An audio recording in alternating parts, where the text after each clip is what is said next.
on in. If you are shopping for a car now or in the next 12 months, I want you to type me in the comments. All right, so we know who we're talking to. And Instagram. All right, Instagram. I see Instagram log this out again because I switched from the screen. We're just getting used to this. But as you come in, if you are shopping for a car now or in the next 12 months, just type me. And I want to know, because I want to talk specifically to y'all. If you're shopping for a car, after that, that's fine. But I want to talk specifically to the people who are shopping now. Now, after you let us know if you're shopping, I want you to check in. Where we at? Where are we at today? Let me know where you are in the country. I like to do a roll call, check in. Where are we at in the country? Good to see you, Calvin. Good to see you, Catrella. Good to see you, Charlicia. Steeler Nation, St. Louis in the building. I see you. Okay. Hold on. Let me go here. TikTok. All right. Where y'all at? Let's. Okay. I see Dallas, Texas. I see Tampa. Hold on. I'm trying to see every Chicago, Illinois, VA Beach, Utica. I see you. Check in. Where we at today? Where we at this afternoon, evening, morning? Come on in. All right. We got the whole country on here. And we got the whole country on here. All right, I want to welcome y'all to Car Q&A with me, Deshone the Auto Advisor. As you come in, if you could spend a minute or two with us, 5-10 minutes, an hour, you're gonna get a lot of value out of it. We're getting ready to do some rapid fire Q&A, and we're gonna be answering all types of questions about car shopping and what you need to know to make sure you're saving thousands on your next car and every car you get after that. So as you come in, if you're not subscribed, if you're not following, you will benefit from hitting that follow button. You will benefit from hitting the subscribe button, because we're going to be doing this live show pretty regularly to make sure that you guys have access to all the information. So before we get into Q&A, I want to give people time to come in. I also want to finish up the housekeeping. My new digital book, Car Shopping for People That Hate Car Shopping, is now officially released. We are doing a 75% off sale. It's normally $97. It's a digital book. It has links to videos. It has links to my scripts. There's no guesswork in this, y'all. I want to give y'all a process that y'all can use for the rest of your life without having to worry about, I want y'all to be able to guarantee your success. So if you're on Instagram, you can go to the Instagram bio. You won't leave the broadcast. Get your 75% off, because it's only available for a few minutes at 75% off. TikTok bio, and then Facebook and Instagram. Y'all can go to deshonsbook.com, or you can scan the QR code. So let's go. Let's get your questions going. I want y'all to enjoy using that book. Get your 75% off and enjoy not reading it, enjoy using it. All right. So let me see. Let's start bringing in some comments. Where's our first question? Do I have to get financing? Oh, by the way, in a few minutes, y'all, I'm going to be giving y'all a very, very deep look into a game that's going to help you understand leasing versus buying. So in about 5-10 minutes, we'll start that game, and you're going to love it. You'll never be confused on whether leasing or purchasing is going to save you more money after we play this. Do I have to get financing to lease a car? No, you don't. Whenever we lease a car, we are always using the dealer's financing department, their company, the bank that makes the car. And because we can't shop for our own financing, how do we make sure that they're not marking up the interest rate on the lease? Multiple offers. There's no way for you to make sure they're not marking up the interest rate on the lease without multiple offers. That is what reveals the true deals when you're shopping for a lease. So there's no interest rate to shop for, but we must protect against interest rate markups with multiple offers, because some dealers will mark up the interest rate and never tell you. They'll just give you the quote, and they're depending on you not shopping their competition to find out that they marked up the interest rate on the lease. All right. So when you get your offers, it's always with multiple offers. Shout out to the sharers. Shout out to everybody who's sharing the broadcast. If this is your first time on a live with me here, just type 1. Type the number 1 if this is your first time on a live. I'm near the end of a 3-year lease. Is it best to buy the vehicle or lease another? It's very rarely best to buy. Very rarely. Shout out to the first time viewers. Good to see y'all. Very rarely, if ever, good to buy your lease. I'm going to tell y'all why. Because when you buy your lease, you're buying a used car. When you buy your lease, you are buying a used car. That's all that's happening. So, being that you are buying a used car, you need to know if would I normally buy a used car versus leasing. And the only way it makes sense to buy your lease out is if you're keeping the car another 8 years. I'm going to tell you why. You've already had the car for 3 years. You've already had the car for 3 years. Most people, when you buy your lease out, you're getting another 5 or 6 year loan for the balance. So you're committing to 8 or 9 years of payments on the same car. This spills into bad lease deals. The reason we don't take 48 months leases on a lease, because we're paying too long on a vehicle that we're giving back. We never want to be tied up long term in a vehicle we're giving back. That's the whole point. Leasing is meant to be 3 years, 39 months, sometimes 2 years, depending on what they're offering, in and out, switching cars very fast, always under warranty, keeping our payments low. Okay. Can y'all light up TikTok with the likes? Can y'all continue to tap the screen on TikTok? I see we got a few hundred people. We got about 400 people on total, all the broadcast. Could you actually hit that share button? Because I promise you, y'all, no one will ever get mad at you for sharing my page with them. I guarantee you that. In fact, my goal is to get them to thank you. Hey, thank you for sharing that. I like that guy's stuff. We try not to waste any time here. What about paying cash? VJ Live said, let me put this question up on the screen. If you're on, make sure you're subscribed on YouTube so y'all can see the whole thing, the presentation, when we share these numbers. We can't do that on Instagram and TikTok. So VJ Live said, what about paying cash? I have about 15,000 and I don't want payments, but they keep trying to push me to 25 grand range so I can have payments. Here's the thing. If you can find a quality car for 15 grand, great. If it's going to force you to buy something that's not, who's heard you always pay cash for a car? If, as you come in, thank you, Godhead. Shout out to the sharers. I see y'all. Who's heard always pay cash for a car? Type me in the comments. If you've heard always pay cash for a car, type me in the comments. I see y'all lighting up. Keep tapping the screen on TikTok. We appreciate it. Y'all lighting up the likes. Y'all can see where we at on the likes in the top left. Who's heard always pay cash? Right? 5150 times heard it. VJ Live said, heard it all my life. Now listen, bunch of Dave Ramsey advice. Now here's the real. Here's what I'm just telling y'all. We got a bunch of people on here, hundreds of you all say, yes, I've heard you pay cash for cars. Now there's two schools of thought here. One is no debt. Now if your philosophy is no debt, I'm not here to convince you to change your philosophy. Here's what I'm here to talk to you about. If your philosophy is I want to do what makes the most financial sense, then we'll have that conversation. Because people who could pay cash for cars and don't, they typically are making money on their money.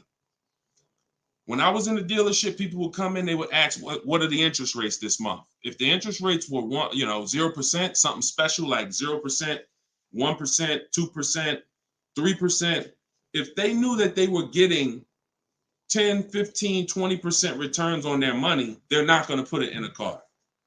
They're going to use the bank's money at 1, 2, 3%, and they're going to use their money to keep making 10, 12, 15, 20%. That's the philosophy.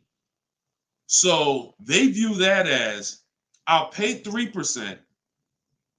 They view it more as a business transaction than as a leveraging money to make more money. See, some people will tell y'all people who don't pay cash for cars, they're into debt. But I'm here to tell you that when I sat with very, very savvy people in my career with Mercedes and General Motors, I had tons of people who could easily have wrote a check for the car. I want you to know that if your goals are to eventually get into making more money with your money, investing your money, getting 10%, 12%, 8%, trying to beat inflation, then you're going to have a problem putting your cash into cars. Because not only, if let's say we park right now, this is just as answering VJ Live's question, because I got it up on the screen here on YouTube and Facebook. He's asking about paying cars. And many of you, as you sit on the show, you'll see, Dad, that's a similar question. Many of you will see someone's going to ask the same question you have. When we start seeing that we can actually use the bank's money for less, we're gonna realize that when you put $20,000 of your hard-earned cash into a car, that money cannot make you more money. That $20,000 that you just put in the car cannot make you more money. You have maxed out the value of that $20,000. It's in a car, you can't pull it out. You could refinance, but that's not happening. You're going to refinance and just get another loan. The point is, your money's in that car now. So had you had an opportunity to invest that 20 and make 8%, 10%, 6%, 12%, that's what the people who don't pay cash for cars, who are wise, are doing. I'm not telling you there's a difference. Look, I talk a lot about budgeting. I talk a lot about affordability. All through my book, I have systems and boundaries. The rule of 72 and the 10th birthday, how long of a loan you take, how much, when should the car be paid off? That's all in my book. You can get it 75% off, or you can watch my videos. I'm going to always teach it. But if you want it all in one place right here, get the book, 75% off. It's in my TikTok or Instagram bio. But that's what we got to know. We got to know if we're going to use leverage and use the bank's money, there are extremes of leverage. There is over leverage. And we cannot be over leveraged. That means we're taking a loan that's too much, too long, we just want to borrow to try to afford a car. And you see this a lot with older cars, people buying luxury cars that they really can't afford because, brand new, the car is 80 grand. But if they get a 10-year-old one and they get a 5-year loan, now they're in a 2013 AMG Mercedes with 90,000 miles on it. So that's the opposite extreme. Using leverage and loans to buy things we can't afford. But then the other opposite extreme is paying cash when we don't have to. Finding that balance between getting the car we want, getting the best car we can afford. Because you said, hey, I'm trying to find a car for 15 grand. I can't find it. They want me to spend 20, 25. Well, the name of the game is you better learn how to find if there's any cars out there for 15, you better learn how to find them. And you look everywhere, you look over all the marketplaces, and before you raise your budget up to 2025, we have something we do called the perfect budget. You got to go to 17 first. You don't go from 15 to 2025. You go from 15 to 17. See if I can find anything good for 17. Oh, I can't. All right, now I go to 19. And I have this calculator that's going to help you guys inside the book. It's called the Perfect Budget Calculator. You put in the money you have, you put in what you want your payment to be. It's going to tell you how much car you can buy. You put in your state, so we could have. How many times y'all walk in, right? And you're like, man, I want to spend 25 grand on a car, but you forgot to factor in taxes and the fees. How many times does that happen? Type ouch if you've ever dealt with that. Let's be willing to be honest. You had a budget in your mind. This is what I want my monthly payment to be. This is what I want to spend on the car. Next thing you know, you're a little over that budget, or sometimes a lot over that budget, and you're leaving like, all right, I see you, 919 Mike. Thank you. I see you, Mika Larkin. Shout out to everybody willing to be honest. See, in order for us to really make sure we don't make these mistakes, we got to be honest of the fact we've made them. So that's what we want to do. We want a budgeting system that tells us when we can. You spend any more than this, and you're going to be over your budget. You said you want a payment of $400 a month.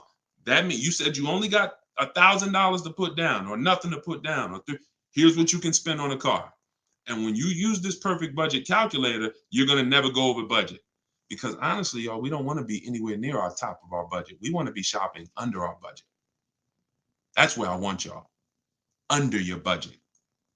That's why I said if your budget was 15 and then your max might be 20, 25 with a loan, all right, we got to go from 15 to 17, to 17.5 to 18. We don't just jump to 20, 25. But we need a methodical system to do that, to help us do that. How do I get out of an upside down lease? Jose, you can only sell out of it. That's all you could do. You could sell out of it. If you, no matter what, y'all, who's in a car that they want to replace and they think they're upside down? They may have some negative equity. This is all in the book. I would really like y'all, the reason why I'm doing the 75% off, couple reasons. The book just officially came out, but I really want y'all not having to remember this. Yes, this live rebroadcast is going to be syndicated. So no matter when you're watching it, the information is going to be valuable and applicable. But I really want y'all to have the book so that you can actually reference the information over and over again. Thank you, B-Bad. Thank you for this info. Thank you, SJF Racing. So, all right. Yes, 25 goes to 30 real fast. Let me show y'all something, and then we'll continue. This is where we are right now on Goodreads.com. We're rated 4.94. We've already received 27 reviews, 31 ratings, and the book hasn't been out yet. So if you go to Goodreads.com, if you're on YouTube, if you're on Facebook, you can see what I'm posting. But I'm sharing the fact we're already rated 4.94, 31 ratings, and the book hasn't come out yet. So now that it's officially out, I really want y'all to have it. And so make sure you take advantage. Get your 75% off. It's normally $97, but while you're watching here, it's 75% off. Everything I teach is in there in one place, so you don't have to remember it. All right. If you have let's talk to the people who are in an upside down lease or upside down loan. First of all, we don't want to be there. I'm gonna tell y'all why. If you're in an upside down lease, that means you didn't pick your mileage correctly. That means something happened, because with a lease, you have to have predictable miles. You have to know how much you're going to drive roundabout. You got to be able to guesstimate. That's why if you're running a Turo business, when you're trying to rent the car out for, 40,000 miles a year, or you don't know how much it's going to be on that car. Could be 20, could be 40. A lease is not good because you can't predict the mileage. But in normal life, we can predict our mileage very closely. Now, when things happen, let's say you were working at home, and now all of a sudden you are, you're not working from home anymore. Now you got to drive into the office to 20 miles away. Well, that's a lifestyle change. That can lead to you racking up mileage penalties. But here's what we don't want to do. You don't want to buy that car, y'all. I'm going to tell you why. Every time you lease, you have a price that you can buy the car for. Most times it ain't worth that. Yes, in the last couple of years, we saw a couple cases where, the buyout prices were good. Before the pandemic, the buyout prices usually were nowhere near what you could get a comparable used car for. So if your car was 3 years old with 36,000 miles on it, the prices they were putting was to make you not buy the car, was to make you send it back to them so that they can handle it and resell it. So if the price wasn't worth it to begin with 36,000 miles, I've seen people, you go over your miles and you're like, I'm over the miles, I'm just going to buy it. The price wasn't worth it with good mileage. The price wasn't worth, if you had 36,000 miles, that car wasn't worth you buying for the buyout price. You actually have 48,000 miles and they want you to pay the same price for it. So it's important that if we have to deal with penalties because we didn't structure the lease correctly, or because we didn't quite know what we were going to be driving, or we had a lifestyle change, taking the penalty and applying it over to our next deal is always, not always, but in most cases, going to be less money than us buying an overpriced car with high mileage now. We cannot just keep buying our leases without doing a market check. So when you asked about how do I get out of a lease with negative equity, all you can do is find out what the penalty is. There's 3 ways that you could get out of this thing. You could either pay the difference. So if you got, you could wait until your mileage, and this is, all right. If you have negative equity on a lease, I don't even like to call it negative equity because there's no such thing as negative equity on a lease. There's penalties. That's different.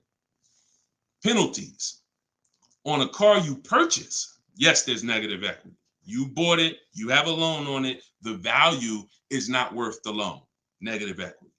With a lease, we have penalties, over mileage penalties. And now some people say, well, I'm gonna go over mileage, I'm gonna get out of the lease 3 months early. But you don't realize if you get out of the lease early, what do you still have remaining? Payments. Three months of payments, 6 months. Who's ever had a dealer say, hey, don't worry about the payments, we'll take care of the old payments? Who's ever heard that? Type me if you've ever had a dealer say to you, don't worry about the old payments, we'll take care of the old payments. Okay, lots of you. The problem with that is the payments don't disappear. They always get rolled over to the next lease. They always get rolled over to your next deal.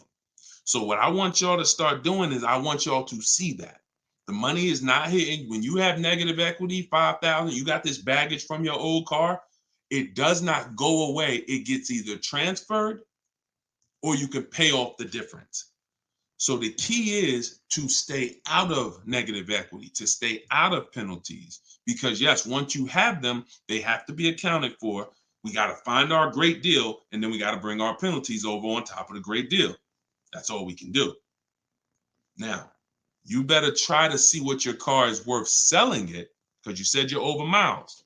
You call your leasing company, you get your payoff, you find out what your cash offers are. Go to Vroom. Vroom's out of business. Sorry, CarMax, Driveway, Carvana, AutoNation, and Kelly's Blue Book Instant Cash Offer. You can go to Car Guru, Sell My Car Too. These are all people that give you cash for your car. That's what your car is really worth, what those companies will pay. Whoever's the highest bidder, we take that. See, what I'm teaching y'all, and some of you are going to get it immediately right here, right now. Some of you, it's going to take a while to get the fact that your money comes when your savings come when you start learning to make people bid instead of getting one offer. You get the most money when you start learning to make people bid. And so what you have to do is get multiple offers, find out what your car is worth. When you go on those websites, when they ask you is it a lease, say no, because their websites are set up to where if you put it's a lease, it's going to automatically trigger that they can't buy it. But they can buy it. We've been doing this, y'all. I got hundreds and hundreds of members in Cars from Home University. We shop all around the country. You must put no when you're getting offers for a lease, because their computer is set up to automatically think that it's a third-party restriction and they can't buy it. But when you call your bank, you're going to ask them, do I have a third-party restriction? If they say no, then that means you can sell to anybody. But again, the way these companies are set up, they saw us making all this money on these cars, and the bank said, no, we got to do these third-party restrictions. And there was so many people going to those websites saying, oh, I'm about to sell my lease. And then they would get there, or they would talk to them and they would say, no, we can't buy it because it's a third-party restriction. So they just made their website default to, we don't buy leases, but we do know if you don't have a third-party restriction, they can buy your lease. And it's very important for you to know that. And if you do have a third-party restriction, it doesn't limit the fact you can sell and make money. It limits who you can sell to. When you have a third-party restriction, they say what they're saying is you can only sell your car to a dealer that makes the same brand. You cannot sell to a third party, Carvana, Driveway. You can't sell to them directly. You can only sell to a dealer. So what does that mean? I see y'all lighting up the likes on TikTok. Can y'all keep tapping the screen? Let's keep those likes going up. I see it. I appreciate it. And thank you to everybody sharing. So when you are, I just got off my point, but I know it was about selling. So multiple offers, y'all. This is all in the book, Car Shopping for People That Hate Car Shopping. Who has their copy? Who got their copy? We'll continue. We got some more time. We're gonna keep doing Q&A, but who got their copy of the book already? Who got their 75% off? I really want y'all using this. The book is affordable for everybody. Everybody. All right, especially at 75. Now it should show, make sure it's not showing the $97 price. That's the normal price. I see you, 5150. Okay. All right, I see you, Jimbo. Okay. Okay, I see you, Diane. I appreciate you. Okay, and I want y'all to use it. Don't read it, use it. That is like literally it's an action guide. That ain't a book you read and then you have a bunch of things you got to remember. I'm walking you through the process step by step. And again, everything I teach is in my videos. So I don't hold back in my videos, but I do want y'all to have access to all the information in one place. If if you don't want to cycle through all my videos to try to find it. All right, is it worth buying a car from Carvana? That's a great question, Danny. It depends on if it's the best deal in the market.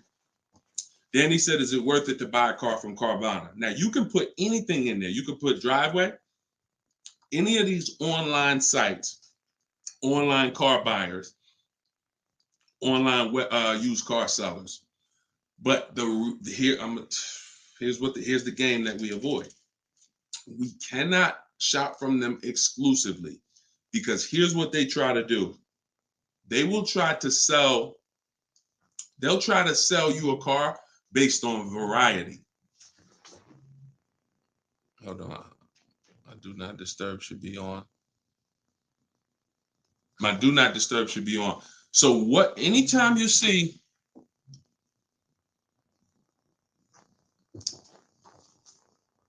hold on one second. I keep getting a call and I don't know why it always does this. I don't want to lose the people on Instagram. Hold on, Instagram. We got you. All right. We should be back on Instagram now. Okay. So most times, especially when we're selling our cars to these people, you got to realize we sell our cars to Carvana, to Driveway, to all these companies because they pay more than dealers on average. If they're paying more than dealers on average, they're usually not the lowest price. When they're selling the cars, they're usually one of the highest. You can't pay people more than dealers and then turn around and sell for less than dealers. That could be part of the reason why Vroom went out of business. But whenever we shop for a pre-owned car, Carvana is always on the list. Whenever we shop for a pre-owned car, CarMax is always on the list. Driveway is always on the list. Why? Because we shop everywhere there's a used car. You may have been trained to shop local with used cars or to shop I only go to Car Gurus. Then you're missing the stuff that's on cars.com. You're missing the stuff that's on carfax.com. You're missing the stuff that's on Driveway. You're missing the stuff that's on CarMax. So we got it just the same way. If we were buying a baby stroller, we're going to go to Walmart, right? .com. We're going to go to Amazon, right? We're going everywhere, right? That's the same way we got to be when we're shopping for used cars. Carvana is just one marketplace. And unfortunately, there are people who shop from them exclusively because they're like, oh, I just love Carvana. I don't have to go into the dealer. And they don't realize that, one, what I teach you won't be in a dealer more than 30 minutes. And also, if I'm not checking their prices, I'm going to overpay. And I'll literally have I didn't have to go to a dealer, but I got a car in my driveway that I could have got for $5,000 less if I just shopped around the right way. I did just mention Auto Trader. Auto Trader's on our list, Alex. Auto Trader is one of our marketplaces. It's one of the marketplaces we shop on. It's just like a Walmart. It's just like a Amazon.com. Auto Trader is a big one. We definitely don't skip any used car marketplace. Now, we don't use Auto Tempest because Auto Tempest pulls and aggregates some data from other people's websites. They're not their own marketplace, so they can't get all the data. So that's why I don't use them. We just go direct to the marketplaces themselves because no company has the rights to market everyone's product. And so as long as no company has the right to market everyone's products, the only way we're going to see all the product is by being on all the marketplaces. But I'll show you how to do this quick. This shouldn't take you more. Look, y'all, this is going to sound crazy, but it shouldn't take you more than 60 minutes, 90 minutes to get your best deal on a car. No, 90 tops. Tops. Not only do I want y'all saving thousands, I want y'all to save time. Deciding what you want, shopping, test driving, that takes time. That's fun. Getting the deal, that should not take you more than 60 to 90 minutes when you learn how to get bids. Okay. And the more you stick around, the more you use what I teach, you're going to make deals and save more money in like less time. I don't want to spend more than 60, 90 minutes getting my car deal, and I don't. All right. Ivan said, planning to get a new car ASAP. What are the steps to prepare that you would suggest? Well, first thing is to know whether you're buying or leasing. Let's go into this game. All right, let's go into this game. Thanks for reminding me. Now let's this is a game that I've done this on in some master classes. This is also in Cars from Home University, my video library. So what I want to show y'all is I want to show y'all this game I like to call Who's Winning. Okay? This is why. Now listen, we get ready to make some people mad at some people. I don't want y'all to get mad, but once y'all see this, y'all are gonna be mad at some people who taught y'all bad information about leasing, and it's cost y'all money. This is always step one. Now I'm getting calls from Facebook. How could this is so weird.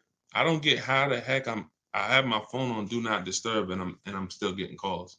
That is so weird to me. Got to figure that out. So bear with us, Instagram. Instagram is always the one that has to bear with us, you know. But all right, so this is what we're doing here. And look, go to YouTube or go to Facebook and watch the rebroadcast. Rob Rue said, "Where do I purchase the book?" Everybody who wants to purchase the book and get the 75% off, if you're on Instagram or TikTok, go to my bio, click the picture of me, go to my bio, you'll see a link, and then you'll see 75% off. Grab it. You won't even leave the broadcast, so you don't have to worry. You'll be right here. You'll still be able to hear me. And then if you're on YouTube, or you can go to deshonsbook.com. If you're on Facebook, go to Deshon's Book, or you can scan the QR code. So what we're about to do, I'm going to ask y'all a question. We're going to go down the road and we're going to compare two different people here. People who buy a car and people who lease. This is step one. Before you think about how much you're getting how much you're going to pay, your budget, any of the things, do I have down payment? Before we think about any of that, I want y'all to know what the most important question is. That's leasing versus buying. So on this screen, I'm comparing a person who leases and got a brand new $40,000 Jeep Grand Cherokee 2024. Now, I want y'all to look at this if you're on Facebook and Instagram. If you're on Facebook or YouTube. This person with a good lease deal is paying $500 a month. $500 a month for a brand new $40,000 car. Now, the person who purchases, some of y'all know every $5,000 on a loan is about $100 per month. So if you're looking at a $40,000 car, you're looking at about $800 per month on a 5-year loan. Now, I got this person in here on a 6-year loan at $675 a month. That's how much this car costs. 6-year loan, 3.99%. $675 per month. Let me ask y'all a question.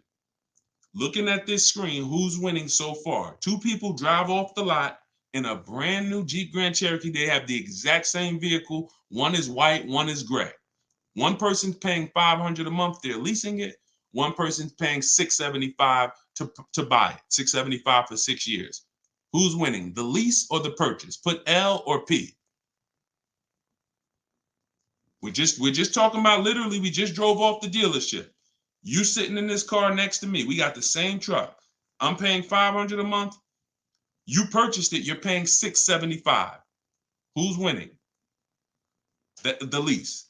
Exactly. If you're saying purchase, you're missing it.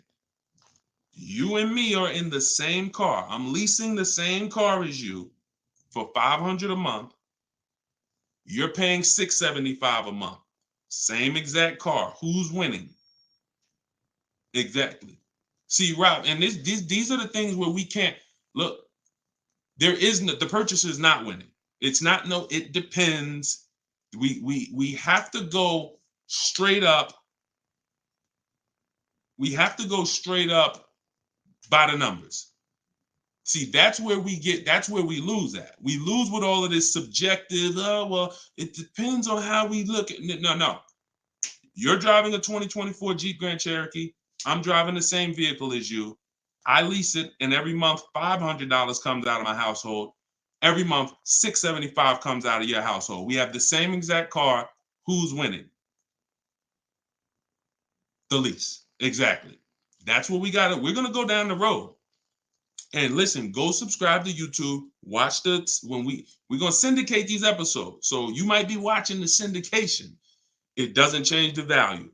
I want you to see that $500 a month coming out of someone's household is $175 less than $675. So the person who leased so far is $175 per month richer. Every month, the person who's leasing over here is $175 per month richer. Now let's go to the next slide. Now, 3 years later, person wants to buy. Person wants to buy. Now, here's the thing about the purchase. There's an amount you owe. On a 6-year loan, they would owe $24,000 at the end of 3 years. I've already done it. You can watch this. That's how much the balance on their loan would be. It would be $23,400. So that's the amount they need to break even on the car. Now, mind you, they've already spent $175 per month more than the person who leased. So they're $6,300 poorer. You can see they're $6,300 poorer. See, I want y'all to see that everything that you're doing when you're not leasing is trying to catch up to the person who got a great lease deal. Everything from the moment you purchase, you're putting so much money out into the car compared to the people who get great lease deals that now your only goal is to catch up to them. This is why this is step one right here. Go to YouTube, watch it on YouTube so you can get the whole view. So 675, 500. Now, this vehicle, y'all, is 40,000 brand new. What is a 3-year-old vehicle worth? If it was 40,000 brand new, what is it worth after 3 years? 40,000 is a fair estimate 24,000. I tried to look at what I believe a fair estimate is for a 3-year-old vehicle resale value. If we purchase a vehicle for 40,000 in 3 years, when we go to trade it, 36,000 miles, is it fair that vehicle, a fair estimate is about $24,000? You're not getting 28. Let's be honest here. We're not buying a vehicle for 40, coming back and get 28 3 years later. So here's the problem. When we get 20, you're not getting 28. And don't let the last 2-3 years of having high resale values confuse y'all. Don't do that. You will destroy yourself. You don't want to. There is no class, Solomon. There is no class. This is the class. Just tune in and lock in. Like, this is serious financial education that is going to be simple if you just focus on it. If you buy a vehicle for 40, the average that you're going to see that vehicle when you go trade it in is you get about 24 on. That is going to be a good cash resale value. And that's what happens to most people. And as you can see, they still owe, if your vehicle's only worth 23,400. I mean, if your vehicle's only worth 24, but you owe 23,400, you're breaking even. This is nothing. Like, I've already spent so much more than the person leasing. And now when I go to trade my car in, I'm not even able to get enough money to catch up to them. I'm not able to I'm $6,300 behind the person who leased when you purchase, and I'd have to get all that money back to make it worth it to have bought.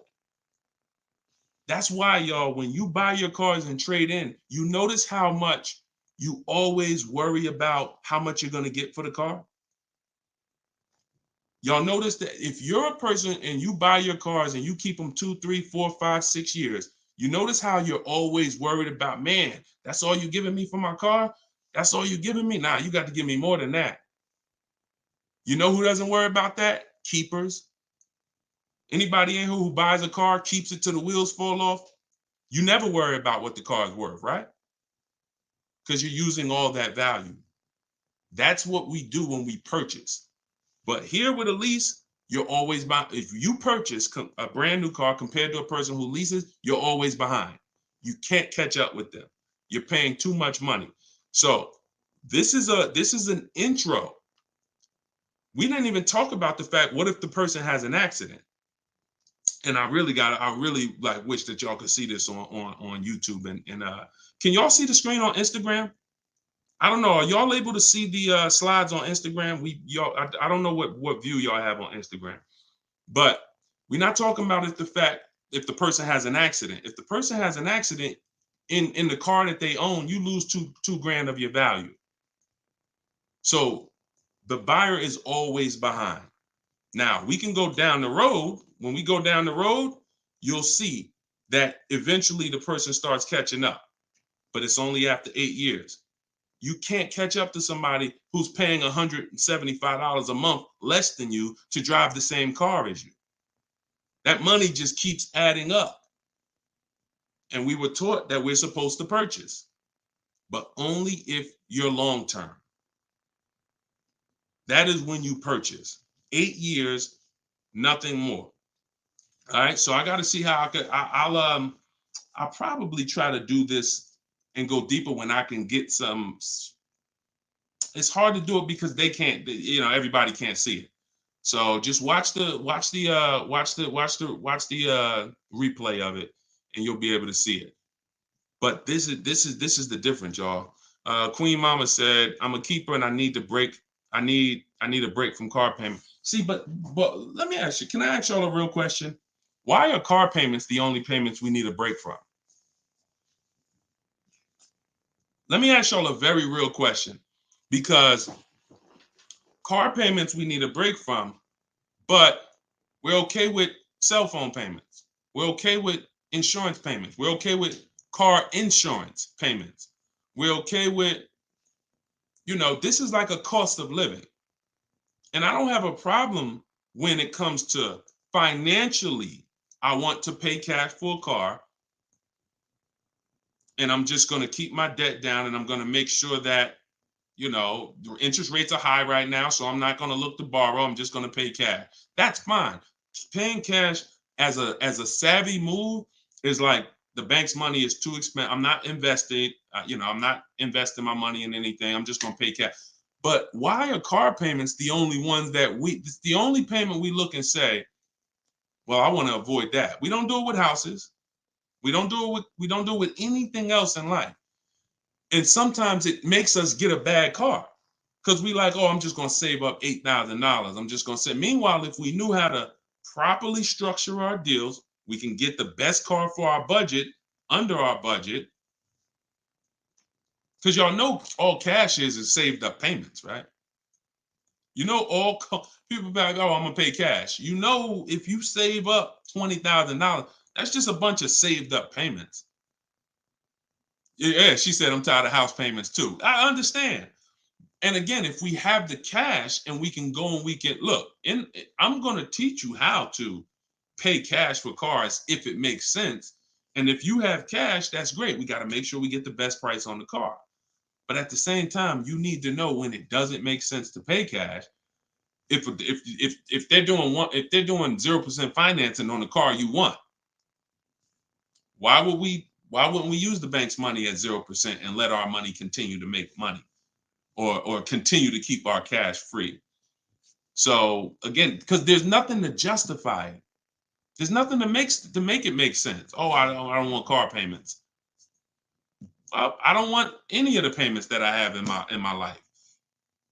But my goal is to get the best the best out of what I'm paying for. But yeah, it's a lot that goes into it. You got to make sure that those that's why, y'all, we got to shop below our budget. I need a break from rent. Yeah, we got to shop below our budget. Look, when we let people talk us into cars that are above our payments goals, that are above our monthly expense goals, oh, now we get tired of them. But if your monthly budget was 500 and you went in and you left with a great car at 450, 425, you ain't really tired of that payment. You're tired of the payment, right? Like, you're tired of the payment that's 700 when you really didn't want to go above 650. Now you're like, dang, I'm paying 700 for this car. Dang, I'm getting tired of this. When you're under, you don't get tired when you're under your budget. You get what I'm saying? Does that make sense? Type I don't know, $, if that makes sense. We only get tired of payments when they're over our budget. When they're comfortably within our budget, we're never tired of them. That's why we're fine. So, but we got to learn how to get the best cars for our budget, and that comes through multiple bids. You have no idea. And then it comes through leasing versus buying, which is what we've been talking about in this initial thing. In this initial thing. I'll try to get everybody on one stream, where y'all could all see, because I really want to focus on the people who can see the slides. And because I know I could engage with them because they can see the slides, and then but it's people who can't. So that's all right. We'll continue to adjust. But you got to know, believe me when I tell you, thousands of people have learned that the biggest issue of affordability for the cars that they're driving was the fact that they didn't understand leasing. Leasing is going to get you 30, 40% more car for the same money when you learn how to get great lease deals. All day long.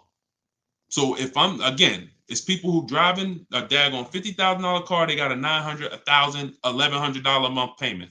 At the same time as people driving $50,000 cars, and look, this is their payment. I'm gonna show y'all something that's gonna blow your mind. You can't believe that this is a payment on a car. Right here, look. Greg is in our Facebook group. He's in our Cars from Home University program. He said, my first time posting here. His MSRP on his car that he got, it's a Kia EV6 Win with the tech package. $56,275 car, y'all. $56,000. That vehicle, if he went in there and said, I want to purchase that, man, I'm not leasing nothing. How much is it?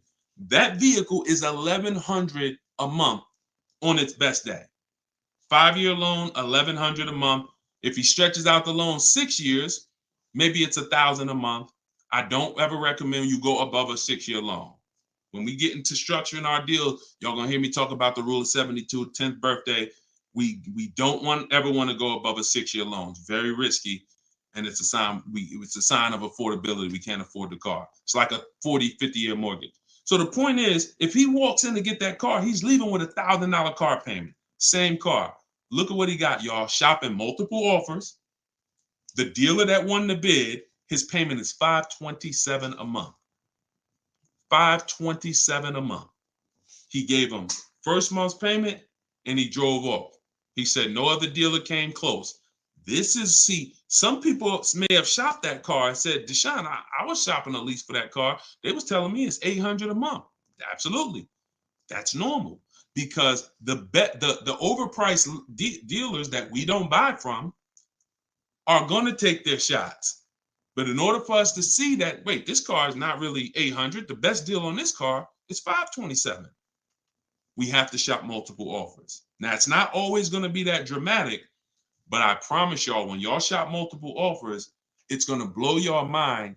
The best deal to the worst deal is going to be $3,000 to $5,000 different.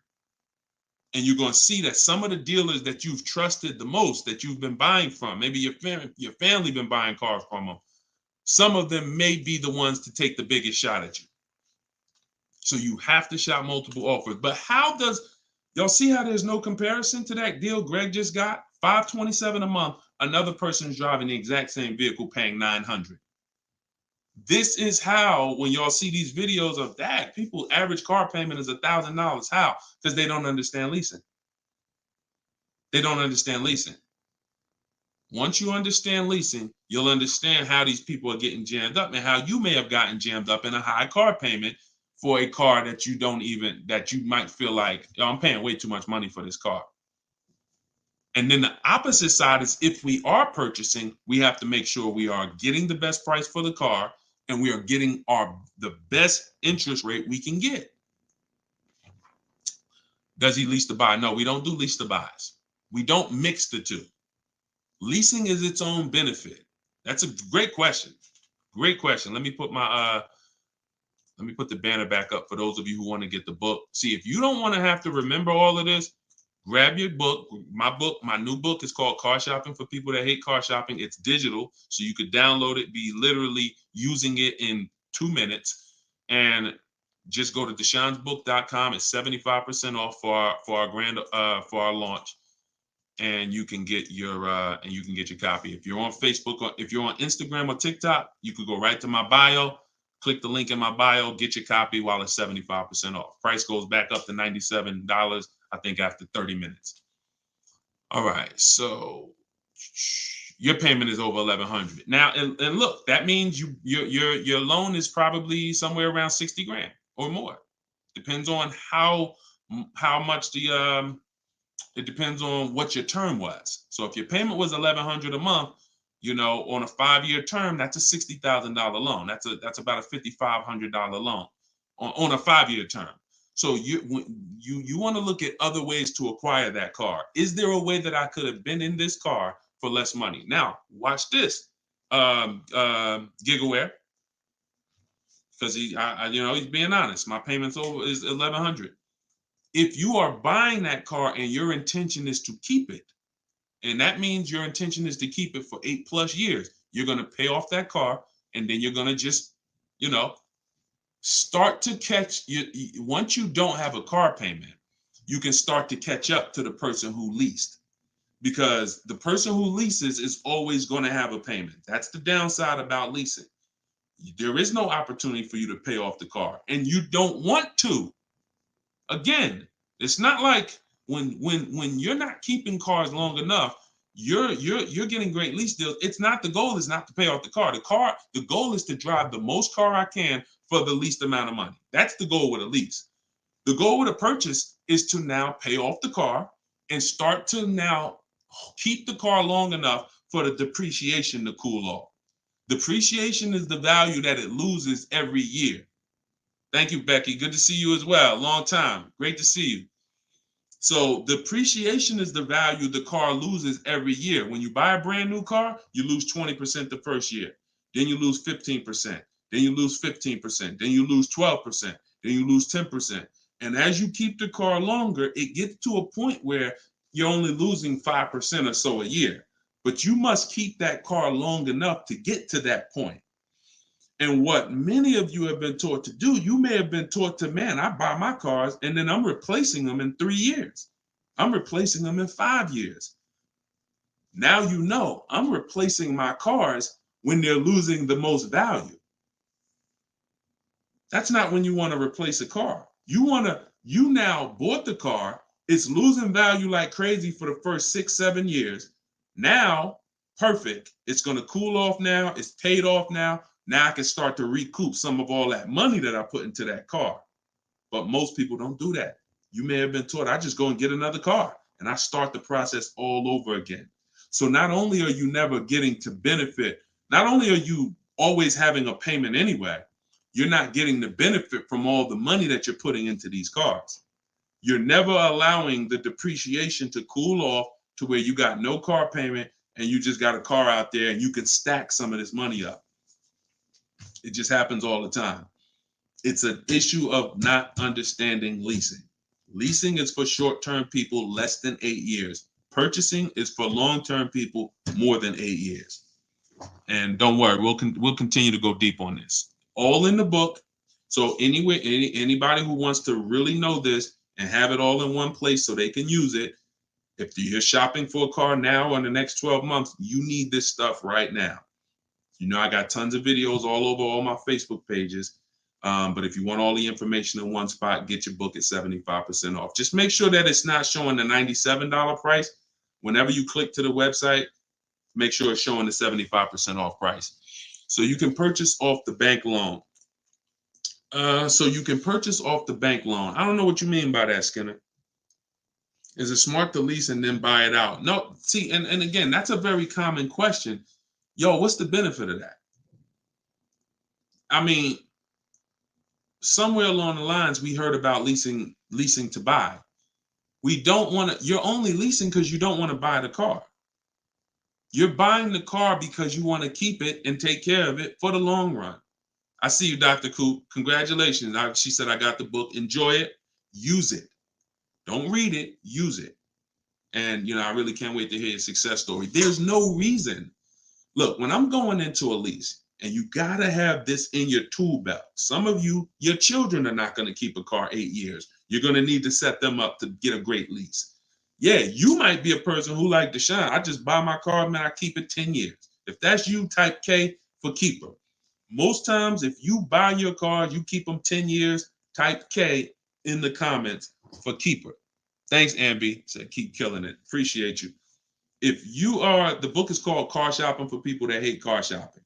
It's in my TikTok bio and it's in my Instagram bio. But I think you only got, it's 30 minutes. You could get it for 75% off. While everybody is on, you could get it 75% off. Okay, so keepers, you are not, you're not worried. That's when you buy. When I'm going into lease, I'm not thinking about keeping. We don't want to mix the two. Leasing is, I'm going to get a great lease deal where I drive a brand new car for pennies compared to purchasing. Or for a small percentage compared to purchasing. That is a lease. My goal is not to buy the car. It's not to buy the car. You see, when we keep, we win. When we lease, we win, as long as we're getting good deals. But it's people who are mixing the two, and that might be you, and that's where we lose. We buy, and then we trade. We buy, and then we sell it in 2 years, 3 years, 4 years. We tired of it. Oh, I'm gonna go switch out of this. That's mixing. The other one is you lease, and then you purchase the lease. So you lease your vehicle, and then you go buy it at the end. That is mixing. You don't want to mix because the benefits of leasing are laid out. The benefits of purchasing are laid out. Very clear, separate benefits. When you mix the two strategies, you lose the benefits. And again, most people who would tell you they bought their lease, they're buying it with a 5 or 6 year loan when they've already been paying 3 years to lease it. The lease is 3 years. The loan is 5 years. That's 8 years. And I'm going to tell y'all how this happened. How I figured out this was so bad, I'm going to be honest with y'all. I was in the dealership one day. Somebody comes in. They're like, hey, I want to replace my car. So I go out and I look at the car. I ask them what they owe. No, I don't think I asked them what they owe. They come to the dealership. They say, yeah, I got a car out there. I want to trade it in for a new car.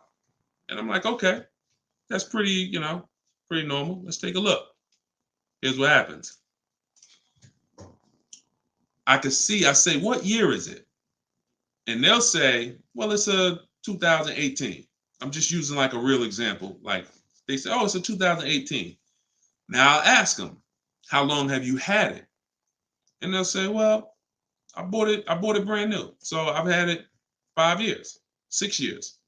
Now, follow me, y'all. Everybody on here, I want your opinion on this. Person comes up and says they've had a car for 6 years. They bought it brand new. They've been paying on that car for 6 years. Don't you think that car should be paid off by now or almost paid off? Yes or yes. Type Y if you understand. Person bought it 6 years ago. You go out and I'm like, okay, mister, how long have you had it? They're like, I've had it for 6 years. So I'm like, okay, perfect. Everybody's saying yes. So this is what I'm thinking. This is how I found out buying your lease was a bad idea for most people, if not all. So I go and I say, okay, great. I see you're here trading. Now, in my mind, I'm already trained to talk to him about leasing because, thank you, Brent. I know you're here trading this car in 6 years. I want to show you what leasing looks like, and you're going to love that a lot better. You're not going to need this down payment. I'm going to be able to give you a check back for this equity in this car you got here. It's going to be all good. And I've helped some people do that. They come in and I show them the lease, and I'm like, you know, you keep just trading your cars, but if you lease, here's what, boom, that you could do. And then I'll give you this, you know, you get a big check back for your balance of your old car, all of that. So this is when it works, it's beautiful. But when it doesn't work, this is what it looks like. I'm like, I run in and I'm like, okay, your car is worth about $15,000. Instagram just logged me out. Instagram just logged me out of nowhere. I don't know what happened. Let's see if I could go back. All right. So now when it doesn't work, so I go out and I find, you know, the used car manager may tell me this car is worth 15,000, and I'm like, okay, perfect. It's probably paid off. Great. He's gonna get like a check back for like almost all that, and then he's gonna have a low payment. He's gonna love it. So I find out when I call the bank, I say how much you owe. He says, well, I don't really know. I call the bank. I'm like, okay, I'm calling for Mr. Jones' payoff on his, you know, such and such car. And the bank says, okay, yes, the payoff is $15,000. I'm like, wait, 15,000? How could he still owe 15,000? This doesn't make sense. I look at him and I say, the bank is saying you still owe 15,000 on the car. And I'm like, he's like, yeah, okay, yeah, I didn't know how much I had owed. I said, wait a minute. Didn't you tell me that you had this car since it was new? Yeah, and you told me you had it for 6 years? Yeah. How do you still owe? And he said, oh, I leased it first, though. What I did was I leased it for 3 years, and then I had bought it at the end. And I'm like, there we go. That's the problem. You leased it for 3 years. Most people, when they're buying their lease, they're going to put a 6-year loan on it, which means 6 years later, from the day you bought it, from the day you originally leased it, 6 years later, you've been making payments and you still have 2 more years of payments left. That's actually, I'm wrong. That's 9, 3 years of payments left. Happens all the time. So I literally, y'all, smart people on here, you'd never take a 9-year loan, right? Type never. You never take a 9-year loan. If you're enjoying, please subscribe to the YouTube channel. If you're not subscribed already, we still got probably 400 or 500 people on here throughout all the platforms. If you, whatever platform you're on, make sure you're following us, because this is the stuff we do. You would never, right? You would never take a 9-year loan. But the same adamant we're adamant we'd never take a 9-year loan. We got to see every single time. Thank you so much. I appreciate the gifts on TikTok and all the platforms.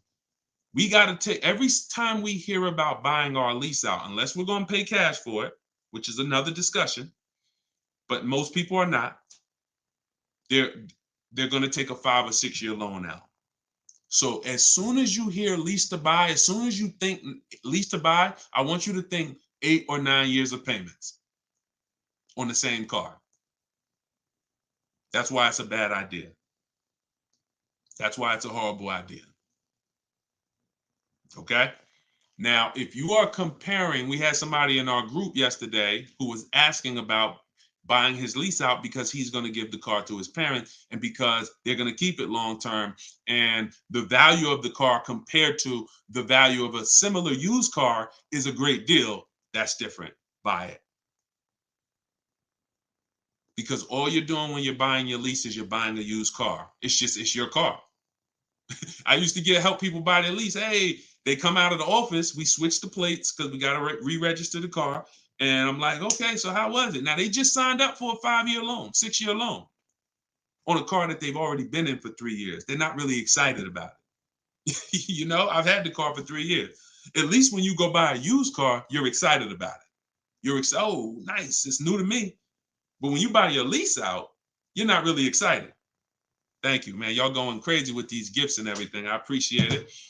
So these are the things, like what I want y'all to have, as long as you stick with me and you learn what I teach, you're going to have clear boundaries that you operate in that always protect you. That's the name of the game. There's clear things I do. There's clear things I don't do. I know I have rules. I have boundaries. And what I want y'all to get familiar with is the 8-year rule. The 8-year rule is the first rule. It says if you're not keeping your car 8 years, you should not be buying it. You can't outlive the depreciation. You cannot outlive the depreciation compared to someone who purchases. Now, it's too much to go deep on right now. We'll go deep because I know some people thinking, oh, Deshone, but if I pay cash for a brand new car, I'll pay less overall. Yeah, but if you pay cash for a brand new car, you're still laying out all the money. You're still laying out all the money and you're still trying to get that back. You're still, oh, I paid 30 grand, 40 grand, 50 grand. Do you understand that a person who leases that same car, what would you rather be? Big dog who thinks you're big dog because you're going to write a $50,000 check, or a person who comes in and says, I'm going to get that car for $500 a month. Do I want 50 grand coming out of my bank account going into a car, or do I want $500 every month? It's much more, it's a much more pleasant feeling to give a bank $500 every month to drive their $40,000 car than it is to say, okay, you want this $40,000 car, then you come give us a check for the whole amount and the taxes and everything. Now I'm taking the check out, boom. And again, there are situations where that's right, but I want you may have been somebody who's like, yeah, but I don't think it's right for me. And that's okay. That's okay. I'm not one of these people that's going to make y'all feel like you are wrong by using leverage and learning how to creatively acquire cars where it's a little bit of money coming out of your bank account every month versus what people have told y'all and how you should be buying cars. Thoughts about leasing luxury vehicles. It doesn't change, Dr. Doctober. That's a great question. He said, what are your thoughts about leasing luxury cars? Same principle, 8-year rule. I don't care whether you're leasing a G-Wagon, whether it's a Bentley you're looking at, whether you're looking at a Toyota Corolla, the 8-year rule is what applies. Because the 8-year rule takes into account the depreciation. If you look and say, that's a car I'm keeping for 8 years or more, you buy it. If that's a car you're not keeping 8 years, you're going to see you'll pay thousands less and drive a better car leasing it, even if you try to buy it used. So I'll need more than one broadcast to really go deep on this. I'm just getting familiar with how to use all of these tools where I can show you all stuff. But we'll continue to go deep on this. This is not a subject. If you've gotten years and years of bad advice, it's not always. Some of you get a breakthrough immediately, and some of you it takes more time because again, it's been beaten to your head, and people with loud voices who shout tell you this is what you do, or you never do this, or you always do it like this. You know, like who's heard somebody say never buy a used car? I mean, never buy a new car, always buy used. Who's heard that? Type of U for used. If you were taught you always get a used car, you should never get a new car. Who's taught that? And we got a couple more minutes. We'll stay on. We'll do some more questions. As long as y'all continue to share the broadcast and continue to stay tuned in, I see we still got hundreds of people on. Then we'll continue. All right, now let me tell y'all how. See. You either have to teach something that works for everybody, or what you teach will mess people up. If somebody says to y'all, every single one of you should be buying used cars, because that's what they'll say. Never buy a new car. Everybody on here should be buying a used car. So that means you think everybody in the country should be buying used cars, right? Yeah, absolutely. Nobody should buy a new car. Nobody in this whole country should buy a new car. Like, no, always buy a used car. Okay, perfect. So let's just say if you had your wish, everybody in the country will be buying used cars, right? Because that'd be better for them, right? Yes, if I had my wish, everybody would be buying used cars. Then here's my question. How do they become used cars then? How do they become used cars if everyone is buying used cars?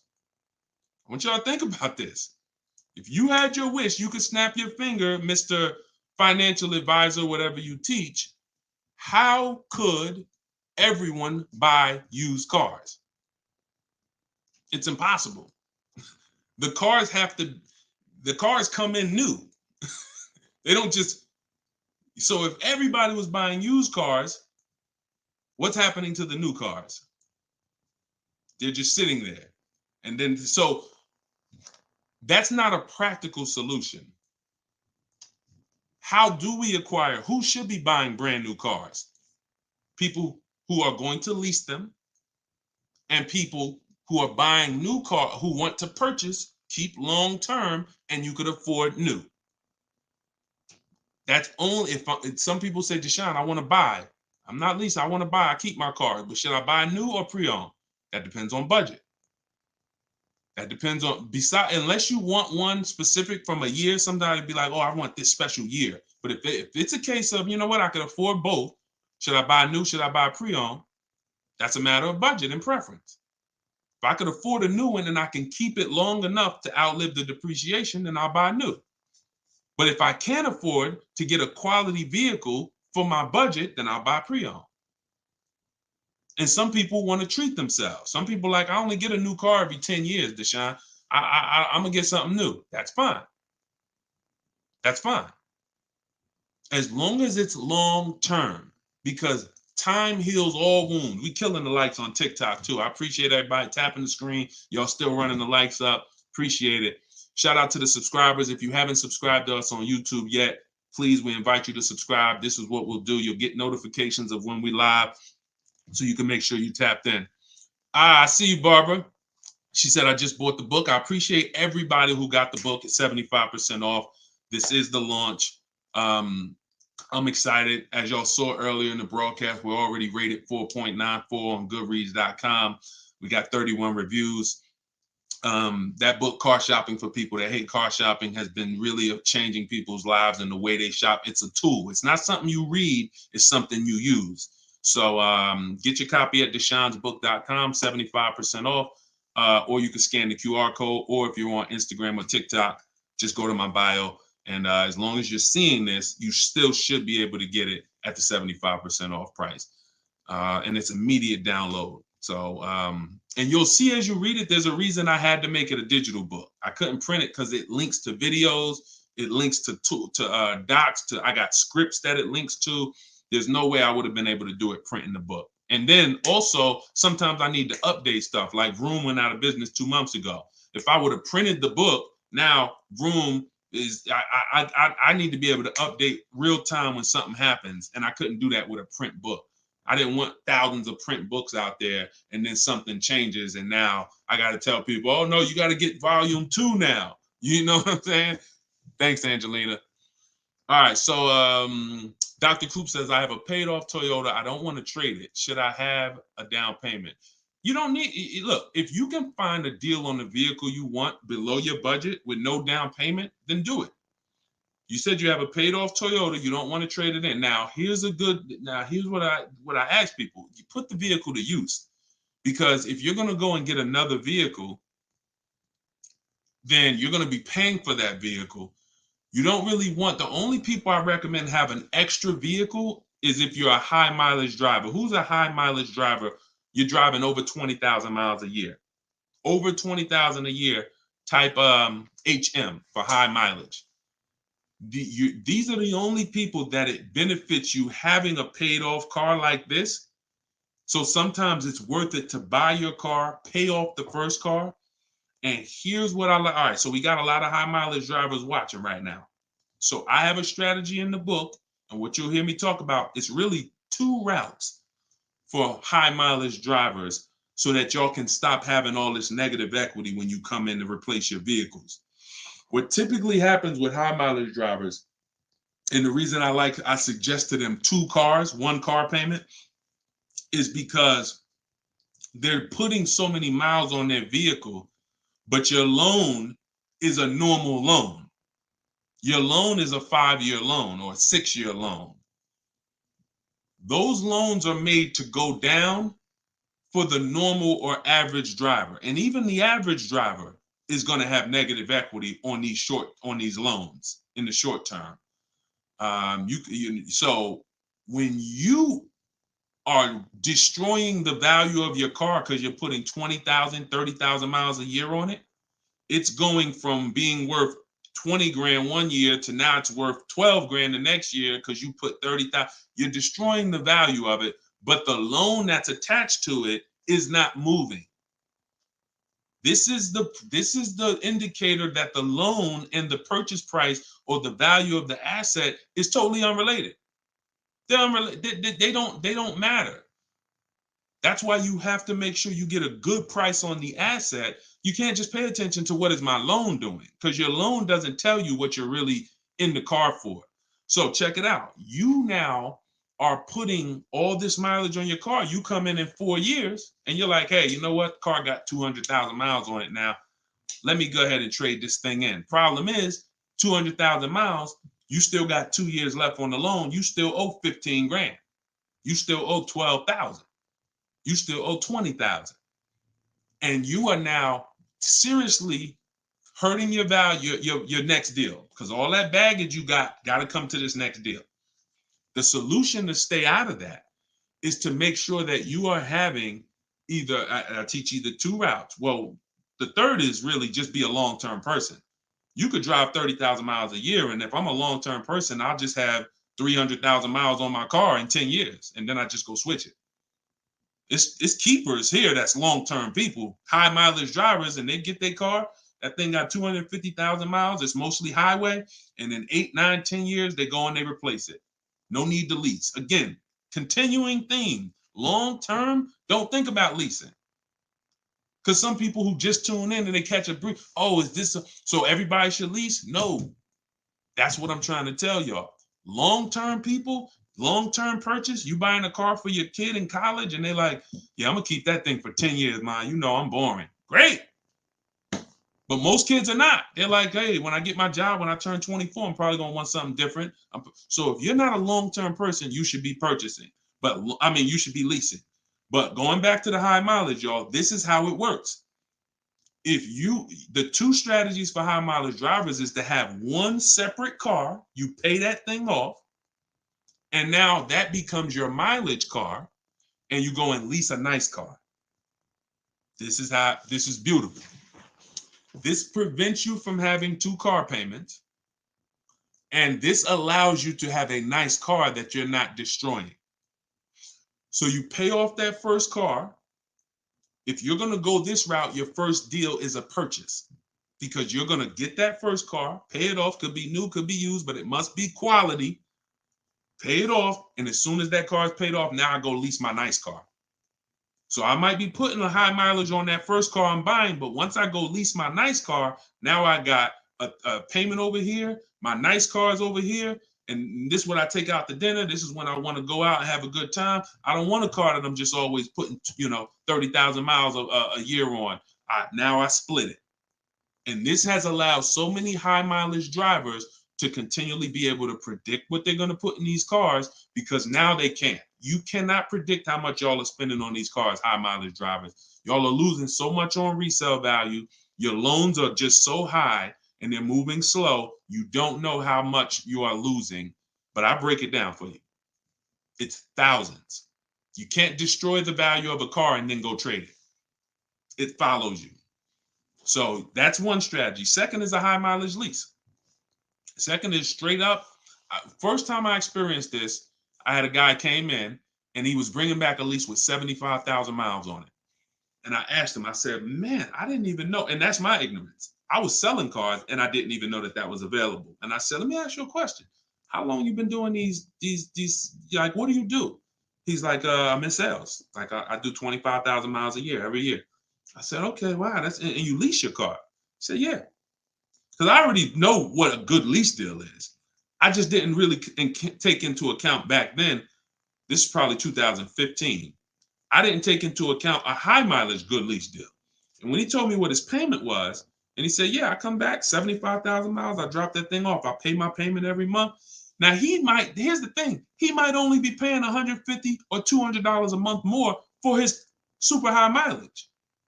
But that's much better than him buying the cold car, destroying the value, coming back and trying to trade it with 10, 15 grand negative equity. So strategy, you are not really purchasing cars with strategy until leasing and purchasing is in your tool belt and you know when to use which. For your family, not just you, for your family. It's not just you. All right. So great questions. So this is the type of stuff that's in the book. Everything's in the book. Whether you see me live, whether you see me on social media making videos, you're going to get all the information. You don't have to worry about, oh, Deshone is holding back info. It's not. Now, access to me, yes, I have access. I have a Cars from Home University where I coach people personally and we work together. That's access. But as far as the information's out there. It's how you want the information. We'll get it to you anyway. If you want it all in one spot, get the book, get Car Shopping for people that hate car shopping. Download it now. It's 75% off. Scan the QR code or go to deshonesbook.com or go to my Instagram or TikTok bio and get your 75% off copy. But other than that, you don't have to worry about not having the information. See, what y'all have had to deal with is how do we make great car deals? How do we not pay penalties when we don't have the information? But now the information's here. It's here for you. It's just you got to decide, how do I want the information? Do I want to look through all Deshone's videos? I got a video on every topic. More videos to come. They're not in order, and they're for different people. Some of you are going to purchase used cars. Some of you are going to lease. Some of you are going to buy a new car. Some of you are going to pay cash. Some of you have good credit. Some of you don't. So throughout all those videos, you got to sort through that. In the book, you're only following one path. When I do videos, when I do a book, it's like one path. Let's stay focused so that we can keep you on track. That's why it's step by step. Yeah, that's how the book is designed.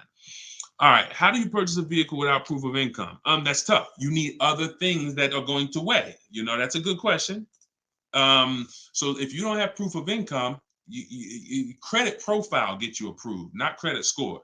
So proof of income is usually only required when you have a lower score or you have a new company, new business, and they need some type of way to, try to, make sure they're going to be all right recouping their money. How is the car going to be paid? So if I didn't have proof of income, then I got to work on credit. Or I got to have a lot of cash. And even then, what's the reason we don't have proof of income? Once I know that, I could better explain. What's the reason we don't have proof of income? Seems dealers don't care about mileage if you release with them. That's now good time. So now watch this, y'all. This comment just came in. We'll still cycle through all the comments. We got another little while in this hour. We're getting through as much as we get through. It's good time on YouTube said, seems dealers don't care about mileage if you release with them. Absolutely a mirage. I asked y'all earlier, who's had somebody a dealer say, oh, we'll take care of the old payments. We'll take care of the mileage penalty. It's absolutely not true. Since 2006, here's the only time, shout out to y'all running the likes up on TikTok. I appreciate it. Y'all keep running them up. Thank you so much. Shout out to the sharers. Everybody who shares good information, just hit the share button wherever you're at and share with somebody if you're in this sharing. So I've never seen mileage taken care of, ever. No program, no bank, no leasing company, and we've done thousands of transactions. I've never seen a leasing company say, we'll forgive mileage. Never. So that does not happen. Mileage penalties let's say we calculate a $2,000 mileage penalty, that gets rolled over to your next lease deal, and we're working that lease deal with that $2,000 accounted for. So whatever the deal is we're working you now, perfect, here's what it is. Make sure that $2,000 penalty is in there. You pay for that. Now, in some cases, very rare, there's loyalty programs where they waive some payments. Mercedes used to have this. It's since gone away, and they didn't have it on every vehicle. They didn't run it every month, where if you lease another Mercedes, we'll cover 3 of your old payments. So you could get out 3 months early, no penalty, but it had to be waived. Since I got into the business, I've heard dozens of people sitting around me say, we are going to be waiving those, but we're going to be taking care of those payments. Mm-mm. Are you waiving the payments? Oh, what do you mean by that? Are you waiving the payments? See that, and we when you ask them that question, I don't want you to even go in looking to get out early. I'd rather you know what your deal is, so you can shop from home the way I teach, where no one has to reveal that information to you. No one is. If you got the right strategy, you're never putting yourself in a position where someone can lie to you without you knowing it. So if you go in the old way and you go into one dealer and say, hey, I'm looking to get my, new lease and I got like penalties, and they'll say, okay, we'll take care of it. That's putting yourself in position to be lied to. Oh, we took care of that. We built in the payment. Yeah, all the payments are taken care of. This is your new payment. Mm-mm. When we shop, when we take control of our deal, that's not something someone's telling us. That's something we already know. Because when we're over on mileage, we always want to see how much can we sell the car for. I was over mileage on my Jeep, sold it, still made money. Still made money. There's plenty of people who go over on their mileage and can still sell their lease and make a lot of money. Even if they break even, they avoid the penalty. So first is always to do our equity assessment and see how much we can sell the car for. And if we can sell it, we avoid the penalty. And then we're choosing payments. Do we get out early? Do we make the payment? You see, when getting out of your lease early, unless you sell the vehicle, y'all, you can't get out of your lease early. You're breaking a contract. So I don't want y'all I don't want y'all using language or comfortable with language that cost you money, because you've heard people say this for years. Oh, I'm just going to get out of this. No, you're going to get out of it and you're going to pay penalties for that. So because they've taught us, or you've been taught, oh, you can get out, no problem. You call the dealership, hey, you know what, y'all? I bought so many cars from y'all. I know I'm supposed to keep this lease for how many years? It's supposed to be 3 years, Mrs. Johnson. Okay, yeah, but I think I'm ready for something new already. All right, well, when can you come in, Miss Johnson? See, they're never going to say, just so you know, Miss Johnson, if you break the lease, the penalty is going to be, pretty significant, because you contracted for 3 years and now you're getting out. So we're going to have to roll over probably about $3,000 or $4,000 or $5,000 to your new lease. So no, they'll just come in, get you in, and all right, here's your new payment, Miss Johnson. You don't realize that I'm paying $100 more for this car than I could have been paying if I just waited. But because you've been taught to be a payment shopper, it doesn't matter to you. But somebody who's financially savvy, who's like, man, I don't want that extra $100 coming out of my house for the same vehicle. You're not going to do this. So we cannot ever believe what dealers say about penalties, about, oh, we'll take care of that. We find out, can we sell our car to avoid the penalty? Or if I can't, I either got to pay the payments and get out earlier, or I'm going to stay in it and just take the mileage penalty. That's not a bad idea most times, y'all. Sometimes people will call and say, yo, I'm going over mileage. And I say, okay, well, based on how you're going over, you'll only be over by like 2,000 miles. That's only $500. Oh, I thought it was going to be more than that. Nah, you're going to be over by 2,000 miles. Just, wait till the end. And then when you get your new car, build that 500 into the deal, and that's it.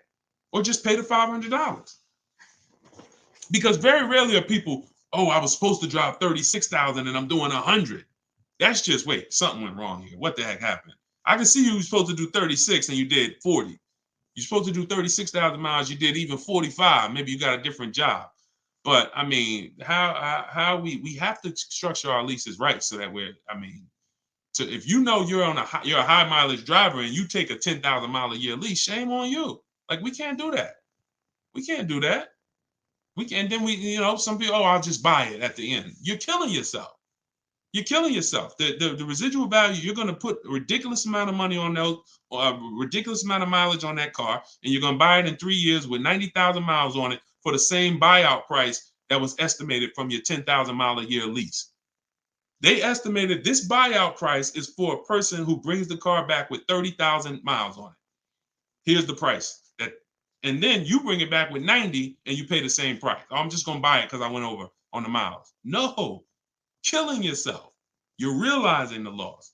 So again, this is why we want to be in your life.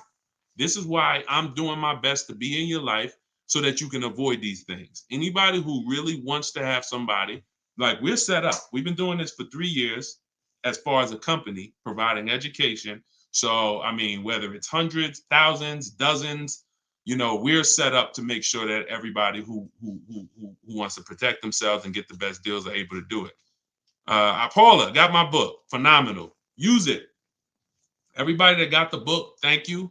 I appreciate you, brother. I thank you so much, Lord. I appreciate you. We're going to be doing these lives regularly. I think, this is the best format. I like to come and interact and really answer questions and really show y'all, why I want you to start treating cars, buying cars and leasing cars, getting cars like buying small houses. Most people treat getting cars like going to Walmart and getting a TV, big screen. You come back home and you're like, man, it's like you get an itch, but you get an itch for a $30,000 decision or a $10,000 decision. When you start planning out your car purchases the way I'm going to show you, and you go in with a system and a strategy, the way that's taught in my book is 7 steps. First step is deciding whether you lease or buy. 7th step is delivery.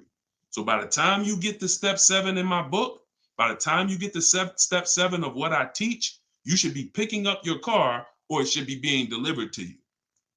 So it's not about learning and reading and then, okay, Deshone, I just read everything. I just learned everything. I just watched all the videos. Now I'm ready to go get my car. No, we're going to you learn by doing. And if I teach you a different way to shop, different things to do, by the time you get your car, you're going to be like, oh, I didn't need Deshone to tell me what to do step 1 through 7. I just needed him to tell me this is step 1, do that. And then when I'm done, I come back. Okay, Deshone, I did step 1. What's step 2? Here's step 2. Do this now. Okay, perfect. Let me go on these websites, do step 2. Perfect. Just did step 2, Deshone. Perfect. Here's step 3. Do this. And we found that has been able to guarantee success for so many people. And that's how they're able to get the same deals that I get. Like this is this lady right here, this young lady, like Taupe. She got a BMW $54,750 BMW, putting dealers against each other. She got it for $690 a month. She got the protection plan and raised it up. Her payment on that BMW. Now, mind you, if you can see on YouTube, if you can see on Facebook, you can see this slide. $690 a month. People are paying for that $54,000 BMW. People are paying $1,100 a month. To go in and purchase that car, $54,000 is $1,100 a month with no money down because she didn't do any money down. $690. You see what I'm saying? Some of you might be looking, and quite honestly, some people may watch it because we're going to syndicate this. Whether you're watching this live or in syndication, doesn't change the value. You might be driving that same car, and you might be looking and saying, "Yo, I'm paying $1,000 a month for that car. She's paying $690. I put $8,000 down. She put no money down. We can't compare. You think Dave Ramsey, God forbid, and look, shout out to Dave Ramsey. I love what he teaches in terms of financial literacy. I love that he teaches people to invest and build for retirement and make sure I love that. But there's an area that he doesn't know what he's talking about, and that's when it comes to cars. See, look, credit is a big part of it has a lot to do with me helping you. Y'all don't hear me teaching credit. It's important. It's a complimentary topic for us to talk about. I talk cars, how to make sure you pay the lease for them.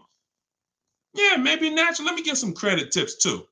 Rodney, you could just go right to my TikTok bio, grab your book. It's 75% off. Click the link in my TikTok bio. You think she can ever listen to someone that tells her you shouldn't be leasing? She knows when to lease and when to purchase. She's not in love with that vehicle. She's not keeping that vehicle 8, 9, 10 years. So how can I drive this vehicle for the lowest amount of money in my household? I'm gonna shop all my offers. The dealer that wins the bid, I'm gonna see what it is. Oh, look at that. It's $690 a month. I'll take it. This is how we are going to keep thousands of dollars in our household. As things continue to go up, I need you guys to be spending, I need you not only to be making sure your cars are below your max budget so that every single month you're not growing tired and weary of your car payment. That means it just needs to be below your max budget.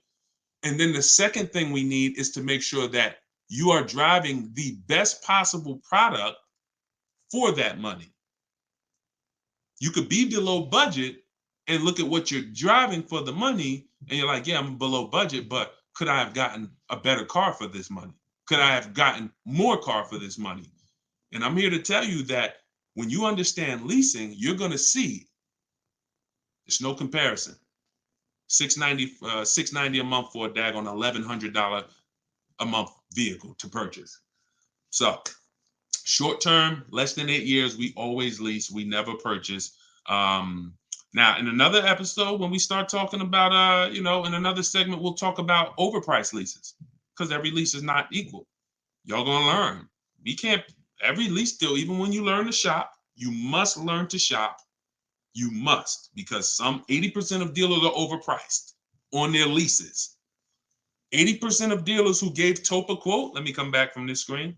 80% of dealers who gave a quote to this young lady, Tope, on her BMW, were a lot higher. Some of you even saw it on the video. It said it when she wrote it. It said, man, all these other offers were a lot higher. That's how it's supposed to be. So you can't go back and forth with one dealer. You must reveal the best dealer, the best offer through multiple offers. So that's what you do. And you do that whether you're leasing or purchasing. And when you start doing that, you'll understand. That's in the book. That's what I teach. Bids. One-to-one negotiation is dead. I want y'all to eliminate one-to-one from we never do it. Because you cannot do that with any other item and win. You can't do it with jewelry. You can't do it with groceries. You can't do it with televisions. You can't do it with houses. One-to-one negotiations, you lose every time. You must see multiple options, multiple offers, and then we pick the best one. And what you see is that's gonna be done with loans we get, cars we buy, and cars that we sell. We don't trade. So, all right, yeah, this has been great. I need her contact. I don't know what you, I guess y'all having a conversation. I didn't know what y'all needed contact-wise. All right, let's see. Is buying and selling a car a good hustle? I'm not really teaching people how to buy and sell cars because,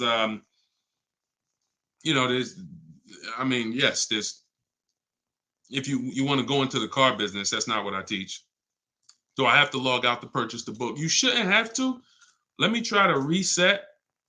Let me know if it's still showing a $97 price or if everybody was able to get the 75% off price.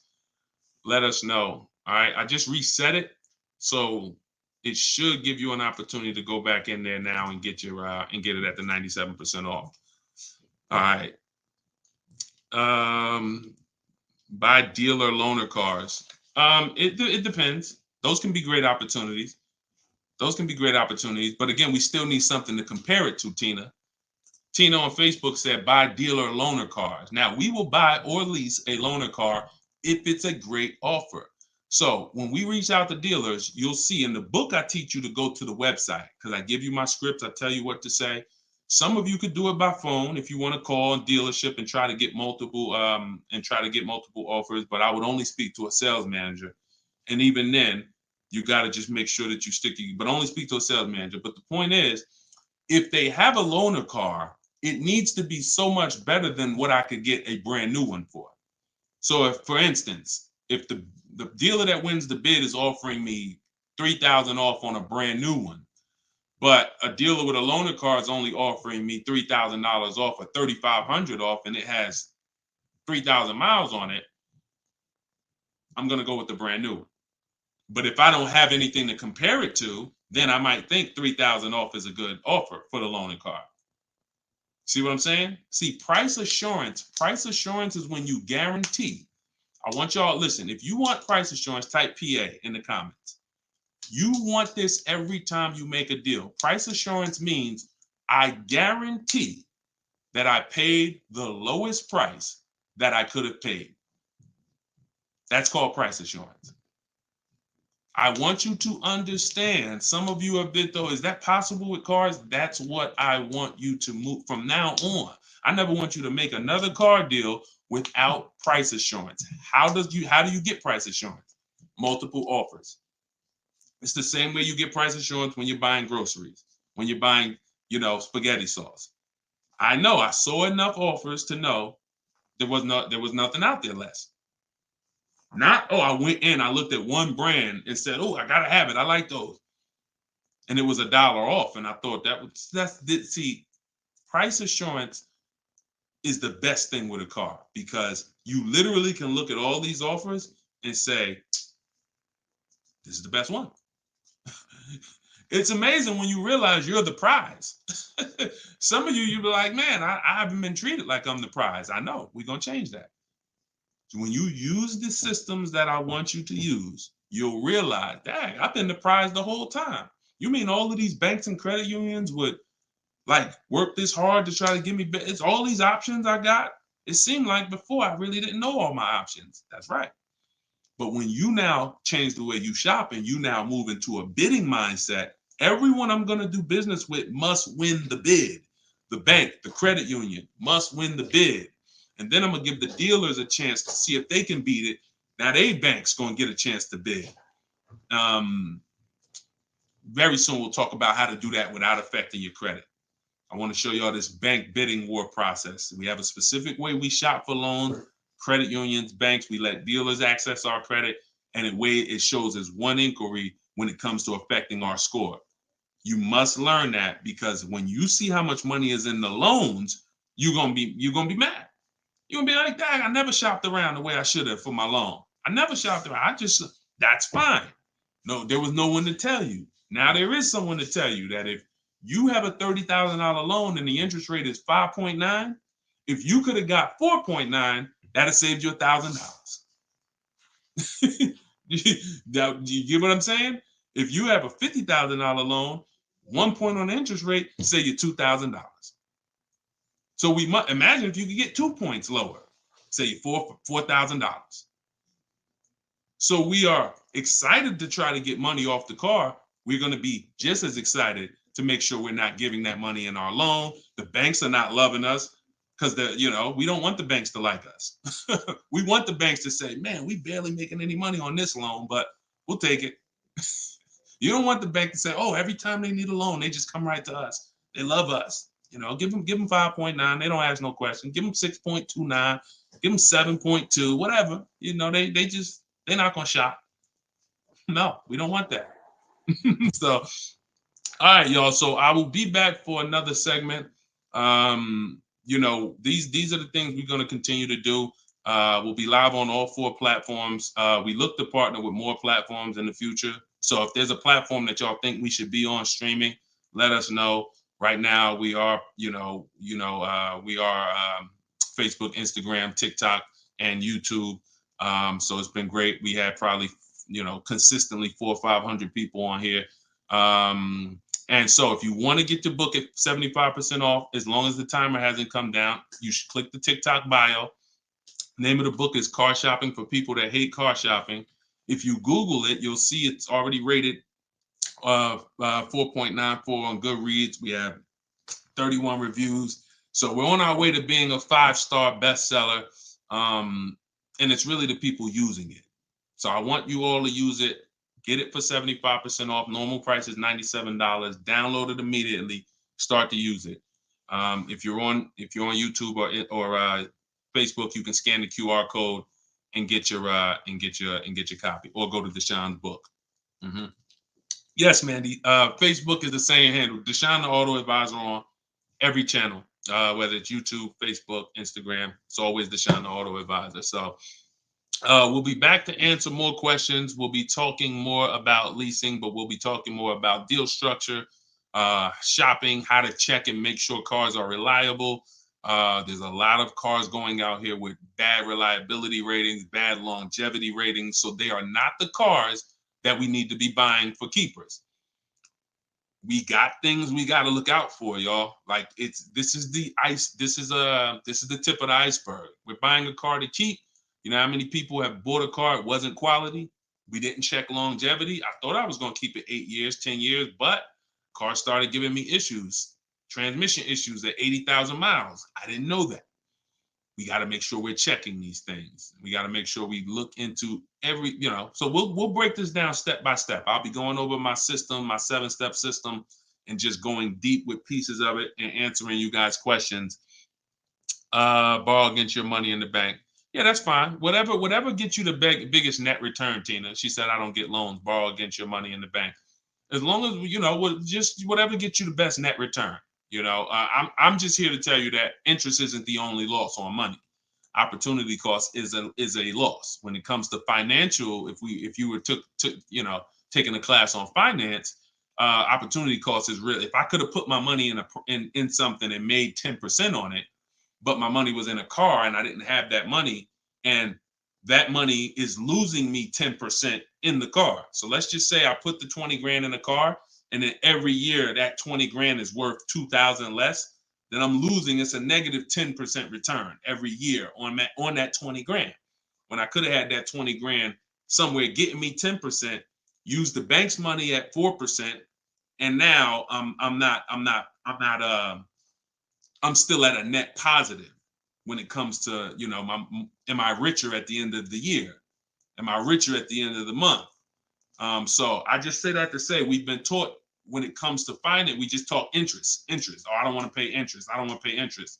But I'm here to make sure everyone knows the total package of why people who don't pay cash for cars, who could afford to, who literally can write $100,000 check for anything they want, why they don't. See, I'm not interested in, I'm interested in why the people who could pay cash for cars choose not to. And it's not what you've been taught. Some of it's not because, they just love debt. Now, these people have paid off houses. So these are the things that we're going to be talking about. So, and again, all in my book. If you want it all in one place, grab your copy. But yeah, this was a great segment. We will certainly be back. Always a pleasure. And just make sure you're subscribed so you do get notifications when we go live. Make sure you're subscribed on TikTok. Make sure you're following so that when we're live, you can jump on because we're going to be doing this a lot. All right. I'll see y'all soon. God bless everybody.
I'm on TikTok.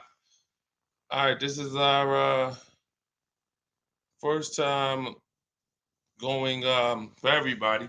So I think we're hold on, let me hit Instagram. See, but then when I come here, I hit go live. Okay, here we go. We're good. We're good. I think we're good on all 4 platforms for the first time. Listen, if you are car shopping now or in the next 12 months, I want you to type me in the comments. No matter where you are, I want you to type me in the comments. We are live on Instagram, YouTube, Facebook, as well as TikTok. Good to see you, Colette. Good to see you, Andrew. After you come in, we haven't done this in a while because I'm just getting back into going live. But if you've been with us for a little bit, you know we do a roll call. Where are you checking in at? Good morning, good afternoon, good evening, depending on what time. I see you, South Carolina. Okay.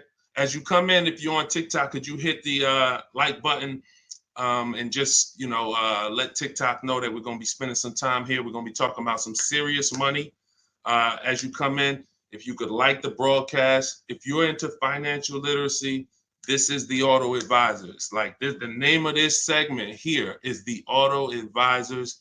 We're going to be doing car Q&A. If you don't know me, this may be your first time seeing me. My name is Deshone. I'm publicly known as Deshone the Auto Advisor. I spent 14 years in the car business before I left in 2020 to focus on teaching people. I see we got Jacksonville, Florida. We got Houston. Okay. We got a couple hundred people on already between all the platforms. We have Philly in the house. I see you. As you come in, just get your questions ready. What I'm going to be doing is going over various topics and doing lots of Q&A. So we're going to be spending this time that, y'all going to hear me go from things like leasing versus buying to things like structuring your deal and budgeting, all with the goal of helping you get below market car deals. So as you come in, if you could tag somebody, I promise you, here's what's going to happen. If one of your friends finds out that you've been following me, following the channel, using what we talk about over here to save money on cars, and then you didn't tag them and they find out later, man, I found this guy, Deshone, he's on, and you're like, hey, yeah, I've been following him for years. And they're like, man, why didn't you tag me? Why didn't you share the wisdom? So I want you to definitely do that. And I guarantee your friends will thank you. So as we come in, let's get ready for Q&A. I just want to make sure I did all the housekeeping. My new digital book, Car Shopping for People That Hate Car Shopping, is on sale right now. It's 75% off for our launch, so it will be 75% off the whole time that we're on. If you're seeing this video, you can go to deshonsbook.com, get your copy for 75% off. It's a digital book, and it's digital for a reason, y'all. It must be. I got links in there. I got links to scripts that you're going to be using. I don't want you guys having unpredictable car buying experiences. I want to see you having very predictable, controlled experiences. And in order for you to do that, you have to know what to say. And so I'm going to be talking about all of that. We'll be talking about all of this while we're on. So let's get to the Q&A. I just want to make sure you know, if you're on TikTok, you could go to my TikTok bio, get your copy. It's on sale for a couple minutes for 75% off. And then if you're on Instagram, you could go to my bio.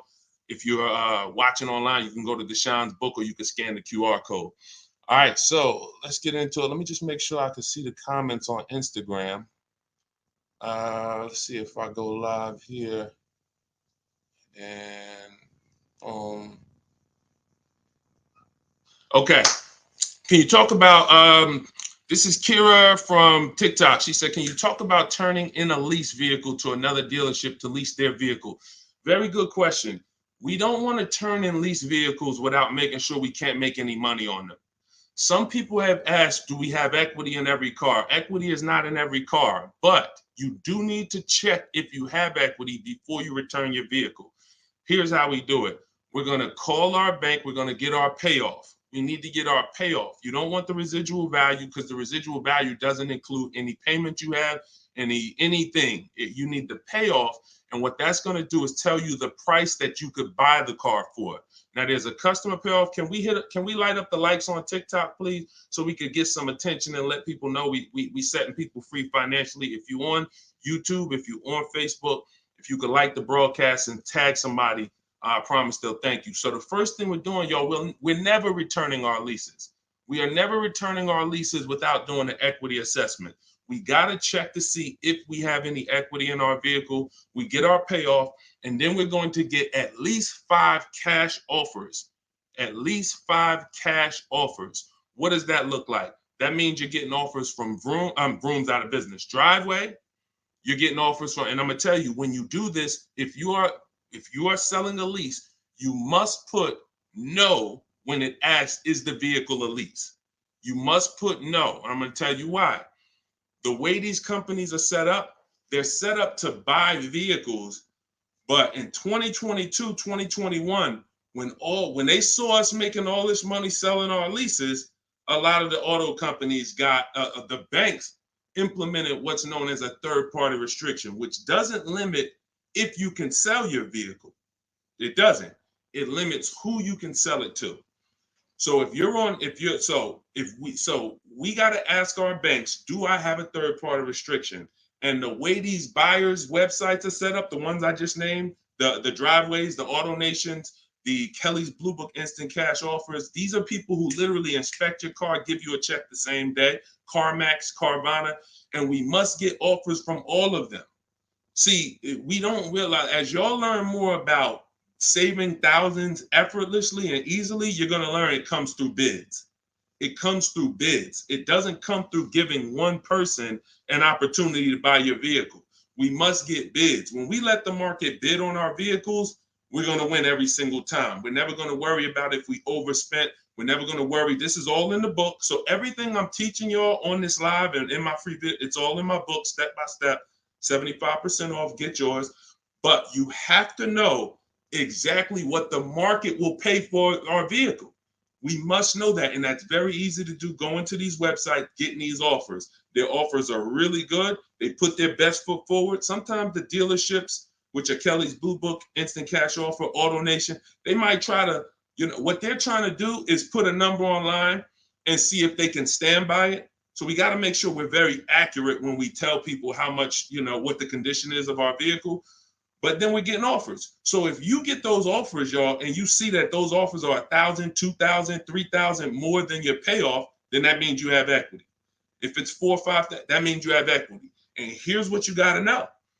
The customer payoff for our leases, when we're done, we're still talking about answering this young lady's question about what the lease in process is. She asks, should we return a lease and lease another vehicle from the same dealer or a different dealer?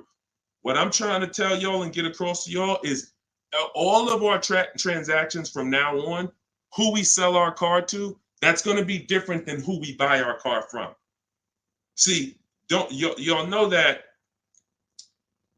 the car business has programmed us to give the dealership 3 transactions. We're going to buy a car from them. A lot of times we're going to trade our cars in, and then we're going to get our financing from them. What I'm telling y'all is, as you use what I teach and you really want to save thousands and thousands and guarantee your best deal, if you want to guarantee every time you get a car, it's your best price possible, type me in the comments. If you want to just type a G for guarantee. I want to know every time. In order for y'all to do this, we got to start separating our transactions. So I see you, Terry. I see you, Israel. I see you. Okay, so we all type in G's. This is what we must do to guarantee that we got the best price car. I see you, Father of Legends. I see you, Johnny Martinez. All right, we live on every platform. So when we are shopping, when assessing our equity is the first thing we do after we decide if we're leasing or purchasing. I'm telling y'all that in the steps of car buying, we got to know what order we do things. It's just like baking a cake. If we put the eggs in first and then we put the milk, and it said, no, don't put the milk in until, I don't know, you've let the thing sit for 10 minutes. You just put the milk in, it's not going to be right? So order is important. Shout out to the sharers. I appreciate it. And listen, I appreciate everybody who shares. I appreciate everybody who helps us spread this message. And in time, we're going to do something great for the sharers, because we can't do this without y'all telling people about it. So this is the equity assessment. We don't worry about what car we're going to buy yet. We don't worry about who we're going to get our loan from yet. Here's why. Until we know what our equity position is, we don't know what we're doing. Example, if you run your equity, you find out you got $3,000. Well, that money is as good as cash in your pocket, or you can put it into your next transaction, or you can put half in your pocket, half into the next transaction. Y'all see why knowing your equity position is super important? Here's another reason. Let's say we have negative equity. Negative equity means we owe more than the car is worth. In my book, I talk about, and you'll hear me talk about it in my free videos, there's only 3 things you can do with negative equity. You can pay it off. I call it paying the difference. You take the highest offer. If it's like 2,000 or 3,000 different, you just pay it off and you're now done with it. No baggage. You can transfer it within limits though. So when you go to transfer negative equity over, this is where we get to the point where negative equity can either stop our deals or it can literally kill our deal. The bank is only going to approve a certain amount above the value of the car we buy. So let's say we're buying a $20,000 car. The bank's not going to approve 30,000, 40, 50,000. They're going to look at the price and say, wait, car's worth 20. We might lend 26, depending on the customer's credit, but we're not lending 30. We're not lending 35 on a $20,000 car, which means if you have 8 grand, 10 grand of negative equity, you can't transfer all of that over because you're going above the loan to value ratios. This is why negative equity, knowing the cause, is important. And there's 2 causes. You don't understand leasing and you're switching cars with loans on them. If there's an emergency, we understand that. I see y'all. Shout it out. We live. Literally, I see between all the platforms, we got about 400 or 500 people on here right now. So shout it out. Can we get the TikTok likes up? Can y'all keep tapping the screen on TikTok? Let's make some noise over on TikTok. But we're doing great. So this is why we can't move on. But I'm telling y'all, 99 times out of 100, I've been in the car business since 2006. I left in 2020. I left in 2020 and it hasn't changed. The cause of negative equity, 99 times out of 100, is you don't understand leasing.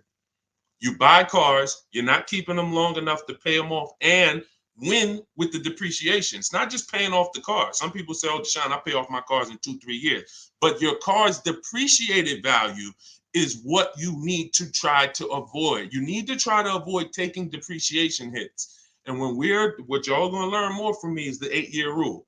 I've already done the math. I'm going to show it to you in time, if you just stick with us. But if you believe me right from the start, you're going to win. If you're not keeping cars 8 years, you're losing thousands of dollars not leasing cars. Does not matter how much you drive. Does not matter. Here's why. Listen. Who was taught? Oh, we lighten up the likes on TikTok. All right, I appreciate you, TikTok. Appreciate all of this. Let me ask you a question. Everybody on here. Who was taught never to lease cars? Be honest.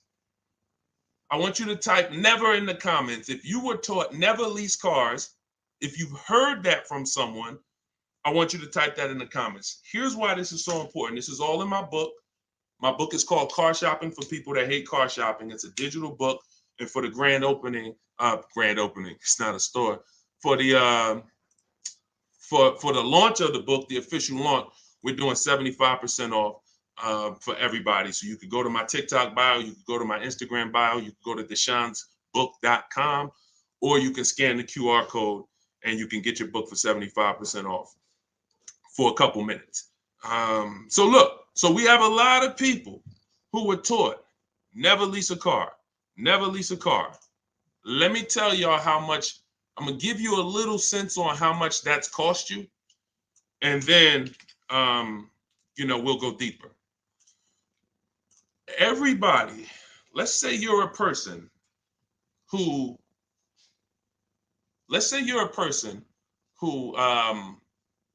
keeps their cars until the wheels fall off.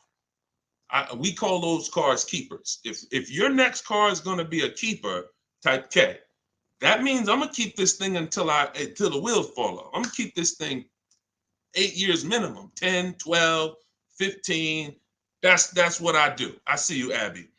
Now, the benefit about buying a car and keeping 8+ years is you get to outlive all the depreciation. Your car loses X% of value the day you get it. And whether you drive it or not, if somebody came and parked a car outside your house right now and said, "Hey, this car is worth $30,000. It's yours." Now you say, "I don't drive. I already got a car. I don't need it." You come out a year later, is that car worth $30,000? You didn't drive it. See, this is your first. You didn't put a mile on it. You didn't touch it. It just stayed out there. It was worth 30 when they dropped it off.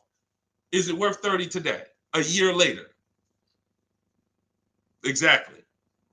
Here's what I'm telling y'all. That's the first deep lesson on depreciation.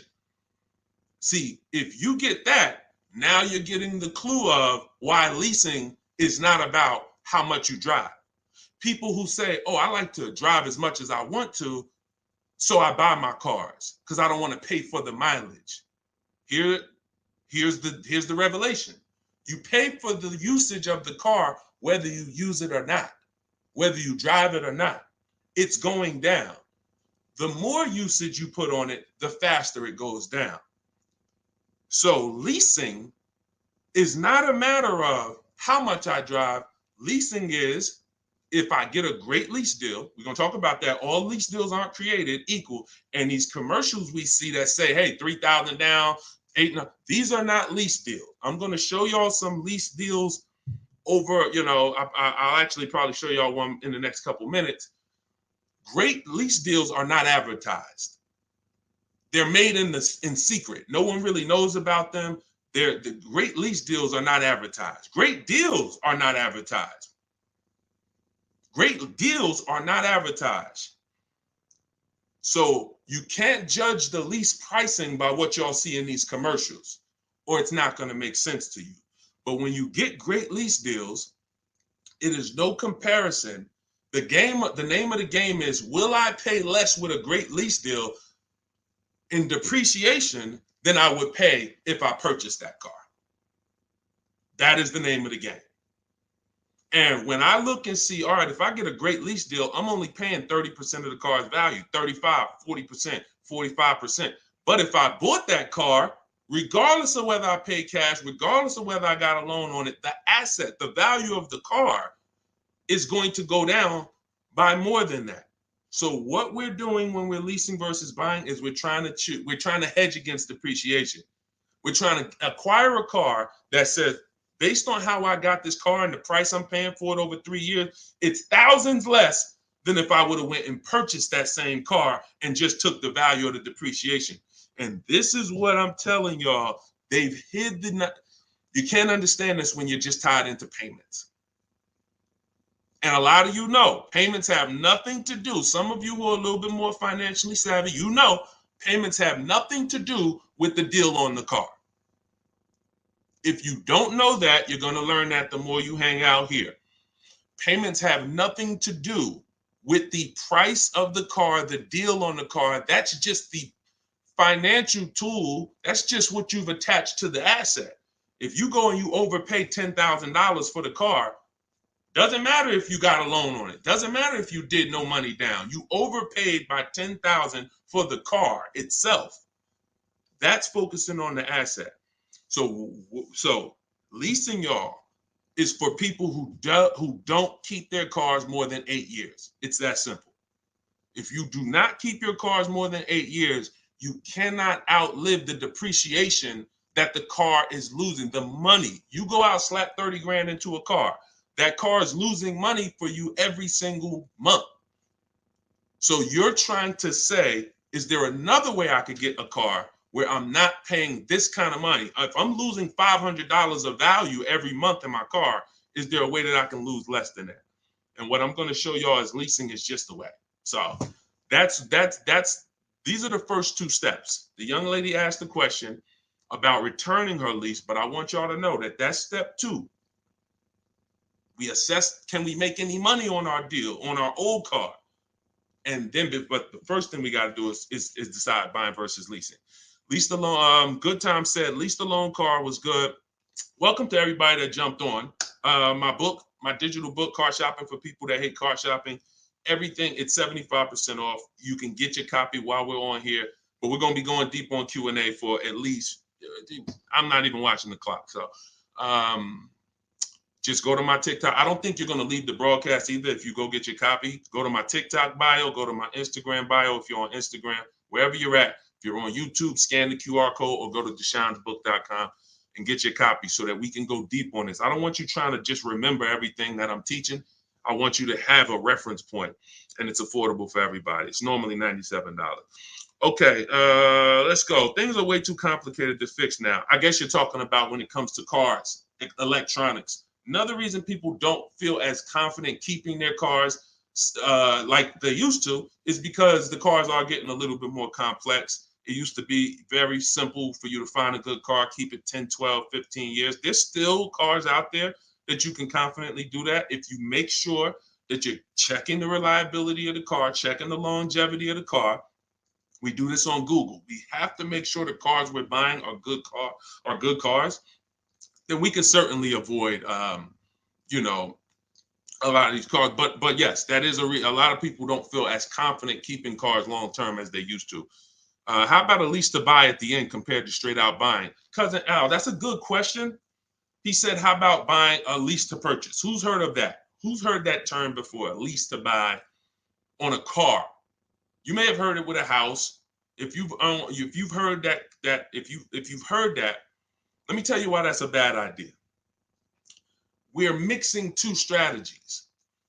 See, there's nothing better than for the long-term person than us buying a long-term car, making sure we pay less than everyone else. That we're gonna do that. We're gonna get you stay around me. You learn from what I do, what I teach. You're gonna get below market car deals, new cars, leases, pre-owned cars.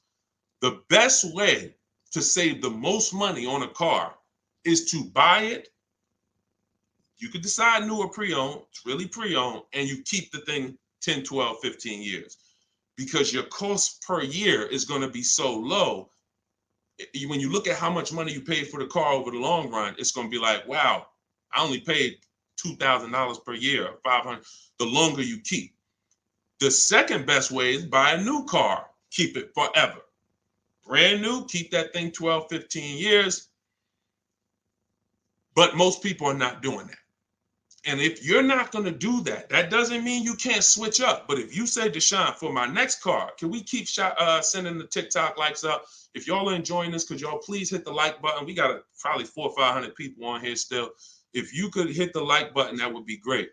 And I see all the gifts. Thank you. Everybody who's sending roses on TikTok, gifts and all of that, stars. Thank y'all very much.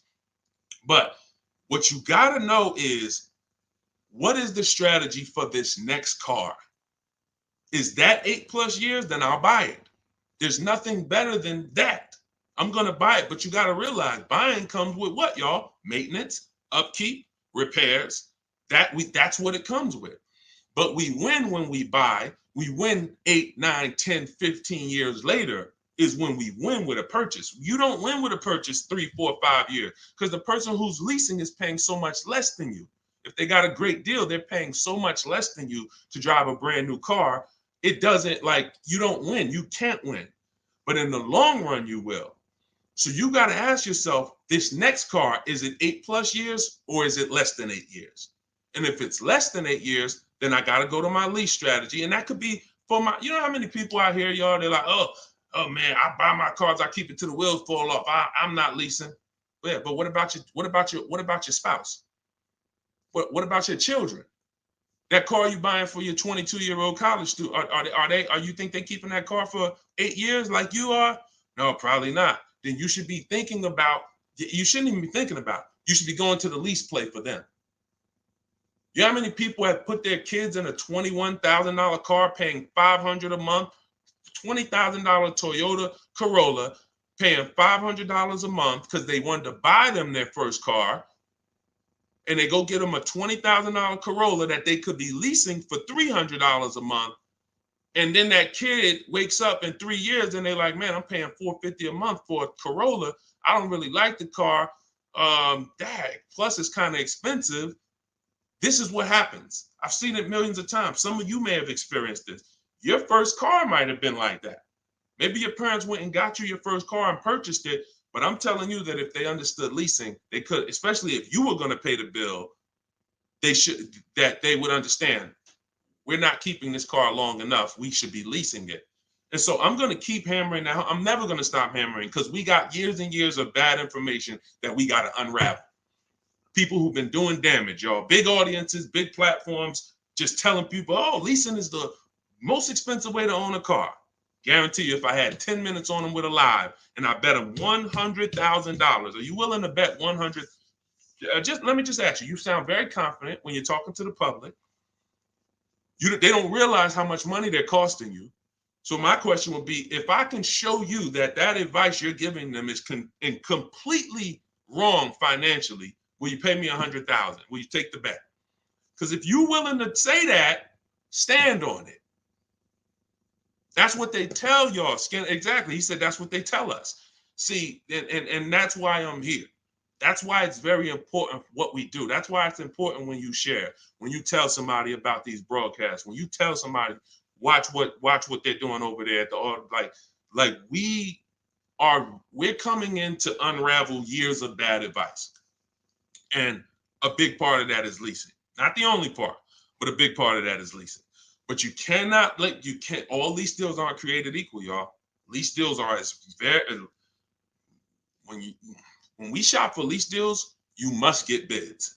And I'm telling y'all, you must get bids for everything. We'll talk more about that as we continue to go on. All right, let's get to some more questions. Why are taxes added to a buyout when they're already included in the paid?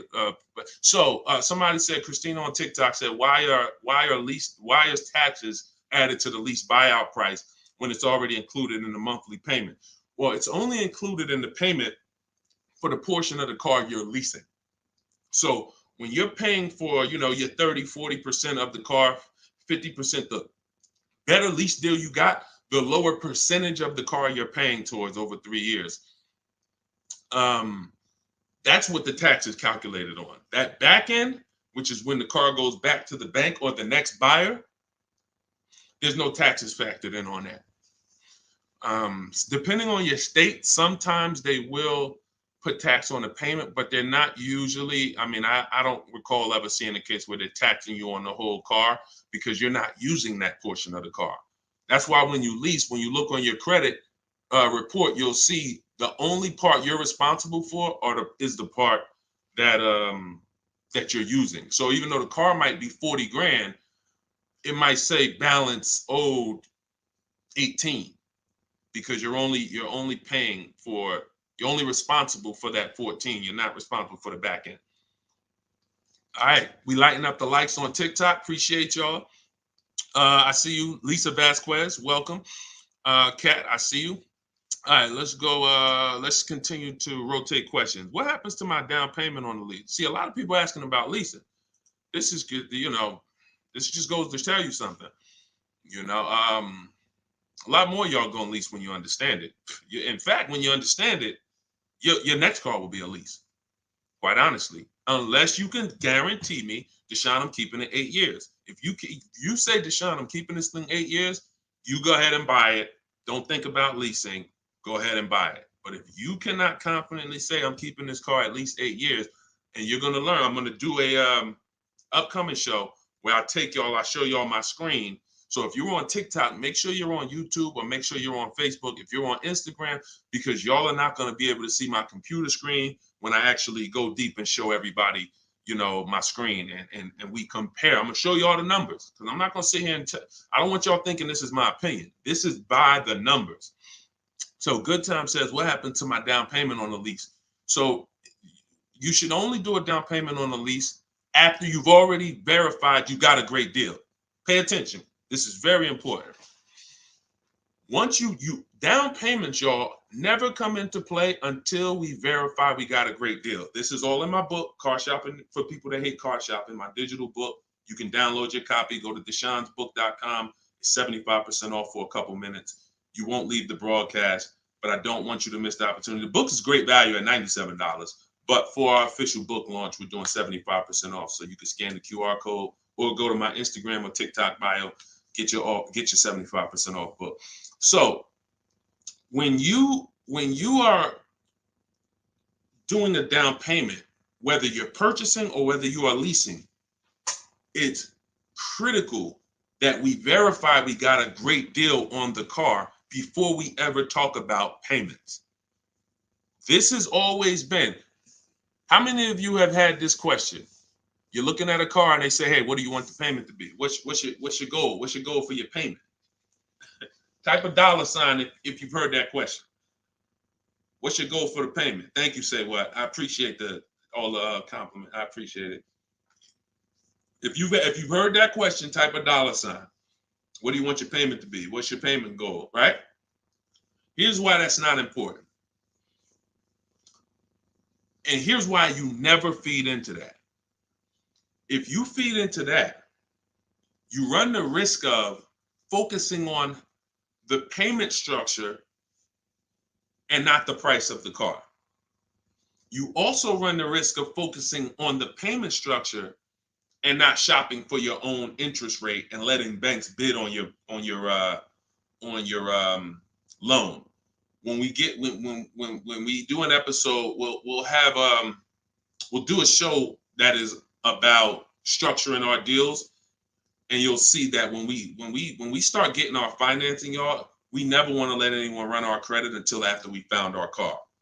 Because what people are trying to do, y'all, is they're trying to run your credit and they're trying to give you a time limit. Now you have a hard inquiry, but you also have a time limit to go find a car. That's not good. They might give you 30 days or 45 days, 90 days before the approval expires. It's usually 30, 45. That's a problem because now we're out there rushing. But when it comes to down payments, we are only structuring our deals after we found our car. So I teach you how to get bids on your lease. Get bids on your lease, get bids when you're buying a new car. Once you find the dealer that gives you the lowest bid, now you come in and you see how you want to structure the deal. You must get bids first. And the way we shop for leases, I'll tell you about how we shop for purchases too, but the way we shop for leases, we must get all these offers because there's so much money that could be hidden in a lease. It's ridiculous. People would love for y'all to come in and lease and come in and say, oh man, Deshone said, I'm gonna start leasing. Now you go in and they structure you a lease deal.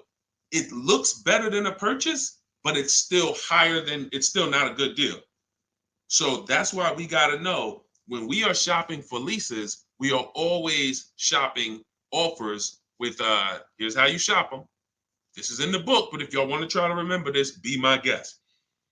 You are getting your lease deals, your offers with first month's payment total out of pocket. First month's payment. Now look, when you shop for a brand new car, you are always getting your offers with tax, title, license, all fees included. When you shop for a brand new car, you're getting your offers from multiple dealerships. I do this online. You can call them. I would suggest you do it my way. But if you want to call them, you can talk to a sales manager and you say, hey, I got this car. I'm looking to see if you got something similar, but I need an offer with all taxes, fees, everything included. And now you're comparing that. But I would only talk to a sales manager if you're going to go that route.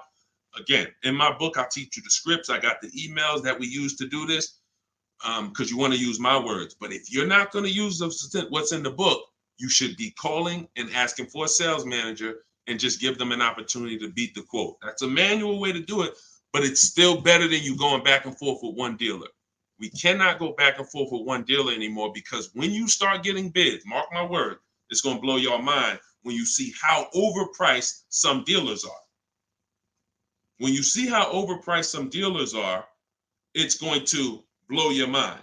So in order for you to shop your lease quotes, you're shopping your lease quotes with no money down. So good time. When you talk about what happens to your down payment on a lease, well, you're not putting your down payment down until you got a great lease deal.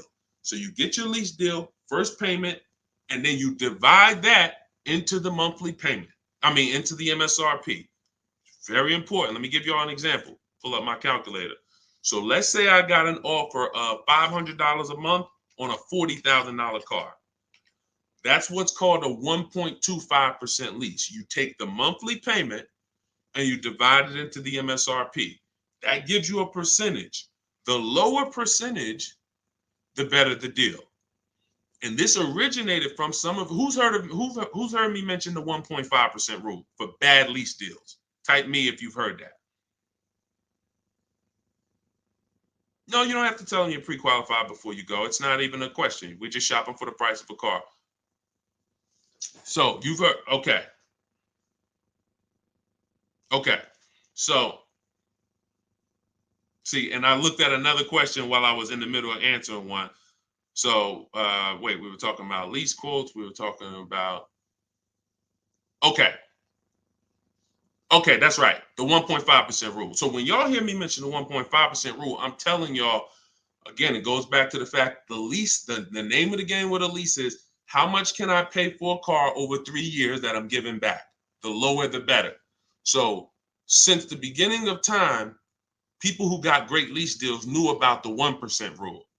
The 1% rule said, if I buy a car, if my lease payment is 1% of the MSRP or below, it's a steal.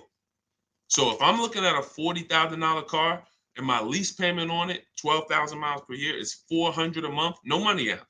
No money. I know that y'all may have been taught, yo, you got to put money down when you lease. That is a lie.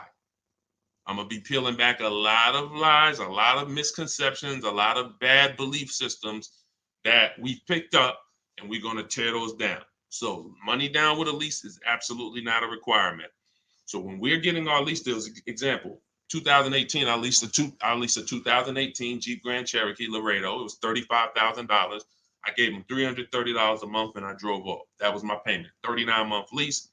We'll talk about in the future. We don't do 4-year leases. We'll talk about that in the future. But that's the 1% rule. 1%. Now look at that. Think about value, y'all.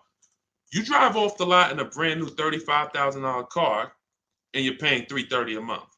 That's under 1%. So these are steals. I call these steals. You ever see a lease deal like that? It's not a deal. It's a steal. Now, in order to get that type of deal, you need a great lease program. So we can't. So it's not just like, oh, every car has a 1% deal. No, if they don't have a ton of rebates, if they don't have a good residual value, if they don't have a good rate, then it's not going to happen. But in the long run, we can't control that. All we can control is how we're going to shop. And the way we shop is get your first month's payment.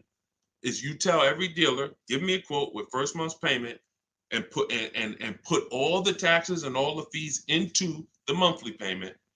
And then you let me know what that is. And you have to know the MSRP, because you divide that monthly payment into the MSRP, and that's going to tell you the percentage. If you see 1.35, 1.45, 1, these are good deals, really good deals. We still need to compare, because I got people who are getting, look, if we don't compare, you could be in trouble. You don't want to just take a deal. There are people who think, oh, I thought a 1.25 was a great deal, and then I end up getting 1.1. You know, so we can't ever assume what's a great deal. We just have to know what a bad deal is. That's over 1.5%.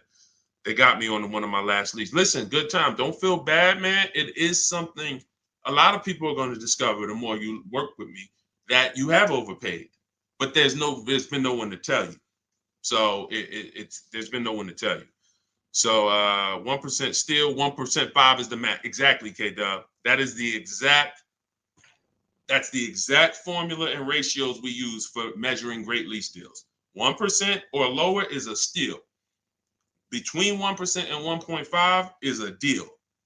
That's great value compared to purchasing. So when someone drives off the lot with a great value lease, 1.25, anything under 1.5, they're paying less than someone who purchased. They're paying less than someone who purchased. Once you get above 1.5, you're now going close to spending the same amount as the person who bought the vehicle, which we don't want, which we can't do. We eliminate the benefits of leasing. And some lease programs y'all are going to see are bad. You shop multiple offers and the lease programs are bad. We can't get those leases. I will never co-sign, because leasing is a value play. I will never co-sign you getting a car because you like the car a lot and overpaying for a lease, because the lease program is bad. Sometimes, I want a Range Rover Velar. The lease program is bad. All right, well, I'm going to go get a Genesis GV870, And then, you know, maybe in 3 years, the Range Rover lease program will be good. But right now, I'm not going to do it because no one loves a car that they're leasing. You always just like it. If you're leasing, you're switching cars every 3 years. You don't love anything. When you love a car, you buy it, you keep the thing 10 years. That's love. But typically, a person who's not keeping their car long term, you get, you know, you 3 years, you're like, okay, I could get another car. 5 years, you know, people who buy cars to keep, they don't think like that. Like, they ain't even looking for a reason to get rid of it until, you know, transmission goes out. And then I always joke because as a keeper, what do you do when the transmission goes out? If anybody on here has bought their cars and kept them till the wheels fall off, when the transmission goes out, what do you do? What do you do? See, you're not a keeper. You're not buying a car to be a keeper. That transmission go out, you ready to get rid of it. You ready to get rid of it. Look, a lot of people are like, no, I go fix it. I go get another transmission. Exactly. All right. All right, let's keep the questions moving. Welcome to the people who just jumped on. Happy to have you. If you're enjoying the broadcast, could you please make sure you are subscribed to us on YouTube? That's where we're going to be able to share really when we get into, which is coming very soon, I'm going to be sharing visuals for y'all to see. Just sharing a variety of things, websites that we use, things you want to stay away from, website, like all in my book. But in time, you're going to want to see it on YouTube because you might not be able to see it on Instagram or TikTok. What's the MSRP equivalent for used cars? F Broncos asked. Here's what who's purchased a used car? Type a U. If you purchased a used car before, type a U. Type a U if you've purchased a used car before. Okay, I see Al Boogie, I see FL Bronco, I see Amore, I see Justine. Okay, every platform. Ebony Eyes. Okay, Larica. All right, I'm gonna give y'all the biggest. This is gonna be major, y'all. And you're gonna see like, wow, how the heck could we even know we're getting a good used car deal without knowing this? Tell y'all how important it is to have the original MSRP of the car you're purchasing. So I have a 2020 Infiniti QX 60 truck. I bought it a year ago. It was 3 years old. Now I saved 42% off the price when it was brand new. Here's why it's important.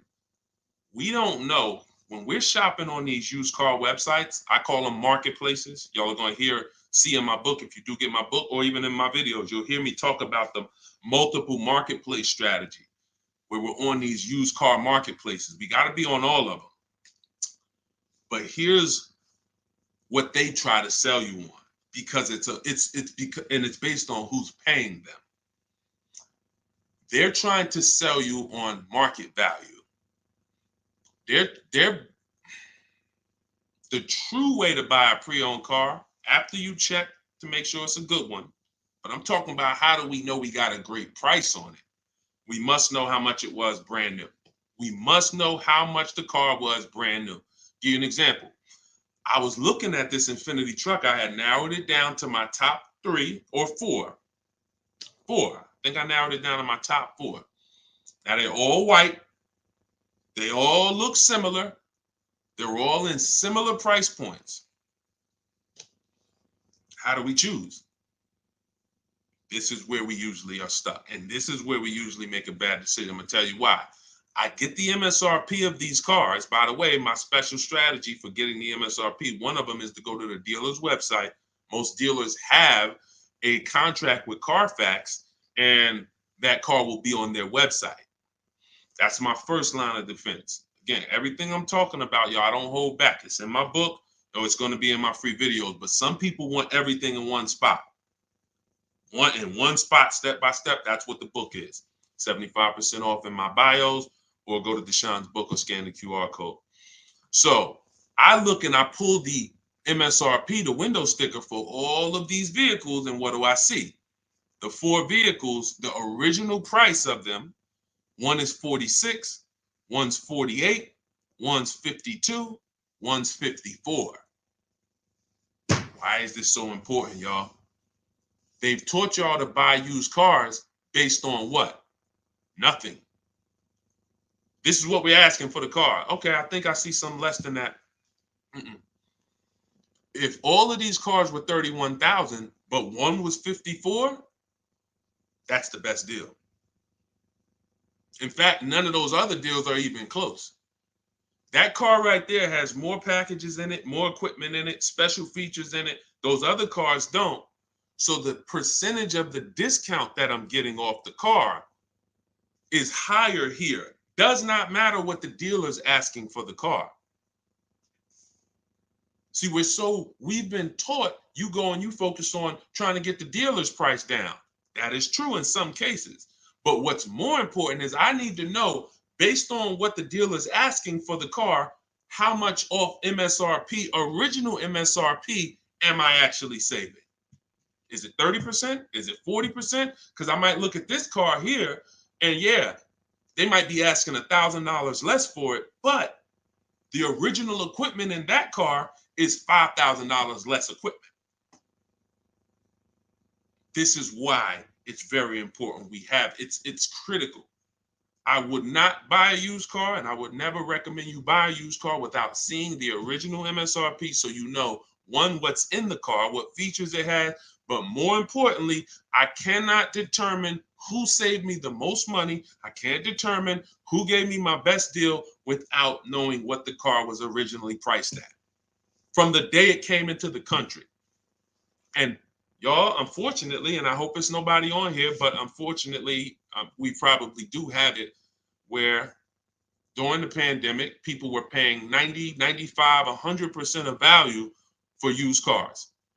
When I mean a Toyota Camry that brand new was 30, they were paying 29 for it, and it was 3 years old. See, I call this true value percentage, TVP. Y'all are going to hear this. We call this true value percentage. We can't look at a used car. See, once we see, wait a minute, based on the new price, the car when it was new, you charging me 95% of the car's value, and it's 3 years old. Once we start looking at true value percentage, car was brand new 30, you asking 25. Okay, you knocking this percentage off. This is how we make sure. Now look, that doesn't help us get quality cars. That doesn't help us stay within our budget. We'll talk about that in the next hour. Because what I'm going to be doing is I'll be doing these shows throughout the day in hour segments. So what you'll see is every time I come, we'll do if there's something that we want to tie up, we'll try to do it in both hours. Again, it's very tough to go over all things and then do Q&A and just get it done in a couple minutes. So some things may continue to the next hour, but once y'all get this, it doesn't change. So although, some of this might be brand new to you. I'm sure it is for a lot of you, having a system for how you shop, boundaries. But once you see how this thing works, it doesn't change. That's why I could write a book. That's why I have a library of videos that are step-by-step. The step-by-step version of my book is the Cars from Home video library, because I know we're so ahead. The car business is so old. I don't have to worry about this changing in the next year, 2 years. If anything, like Vroom went out of business, we adjust that. I might adjust that one section because Vroom's not in business anymore. But the way we teach you to purchase cars to guarantee you pay less than everyone else, to guarantee you save the most money on your loan, to guarantee you get the most money for your old cars, that's not going to change because we are just too far ahead of what the car business is doing. Welcome. Blessed said, I'm new here, been watching your shorts. Great job, homie. Good looking out. Appreciate you, man. Thank you so much. If you're not subscribed yet on YouTube, could you make sure you subscribe? Everybody who's on any other platform, if you could subscribe to us on YouTube, that's where we'll be, able to put a lot of our widescreen stuff so y'all can see. We're gonna teach, but what y'all gonna see, even in the book, it's not teaching and then you're trying to memorize it. It's just shop different, When you shop different, you'll see, oh, this is a better way to shop. And then you're going to learn by doing. It ain't learning by memorizing. Hey, thank you, Sonny. Said, just purchased my ebook. Thanks for sharing. My pleasure. Everybody could get it for 75% off in my TikTok bio or my Instagram bio, or you could go to deshonesbook.com or scan the QR code, no matter where you're at. Let's see. I'm new here, but hold on. I got that. Hold on. Let's go. I still can't see the questions on Instagram. For some reason, I can't see the questions on Instagram. We got to figure that out. Now, here's what I will say. If you stay on long enough, somebody's going to ask you a question, because a lot of you, it's going to surprise you, but I know it. We've been working with people long enough to know a lot of you have the same situation, literally. So you stay on, even if you don't, your question doesn't get answered, you'll hear somebody that's, oh, that's the exact same situation that I'm in. Josie said, I really need help. I'm interested in buying a 2001 H1 with 70,000 miles, 75,000. Should I go for a 40,000 of 50K? I don't really understand that. I really need help. I'm interested in buying a 2001 H1 with 75,000. Should I go for 40 or 50K? So I'm guessing you're saying I'm buying a 2001 Hummer with 75,000 miles, or either is that asking price is 75,000? Should I go for 40 or 50K? No, we go for whoever wins the bid. See, we can't get into, here's where this could hurt us sometimes. You know what we do? We save a certain amount off the price of a car, and then we want to carry it to our next deal and say, well, we should save the same amount on this car. No, because we don't know what the programs were that allowed us to save 7,000 off that car. And I'm talking about new. Pre-owned cars, this is different. Pre-owned cars, you go to the market and you see who has the lowest car for the money.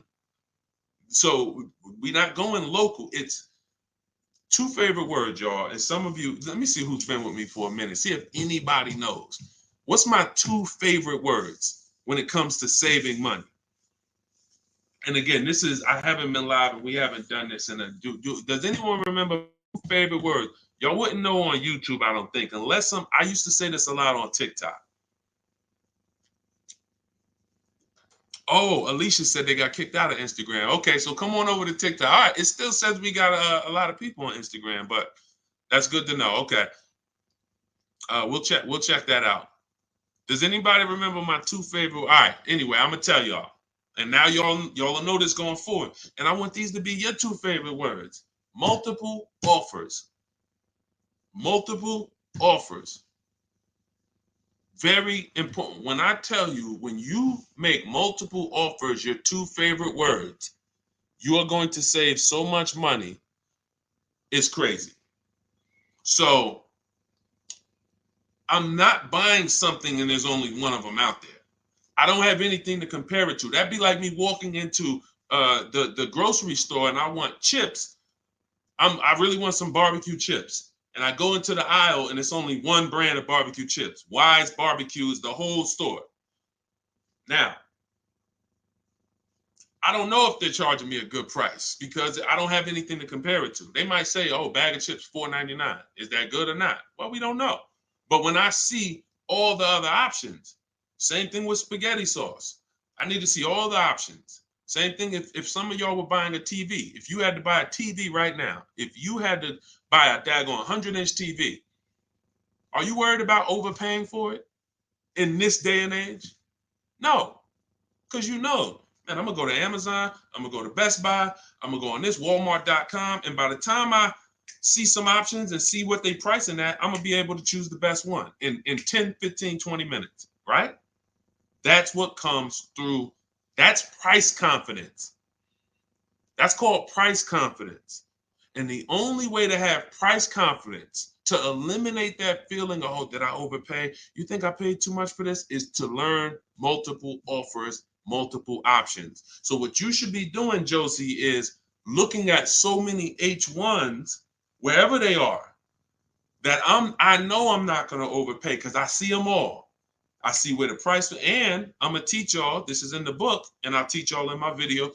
We set up accounts when we're shopping for a new car, because once we know where the prices are, we want to be alerted every new car that pops up, every single used car that pops up, you want to get alert on it. You want that thing coming to your email the minute they post it, because everybody else is not going to be able to move on it because it's too fast.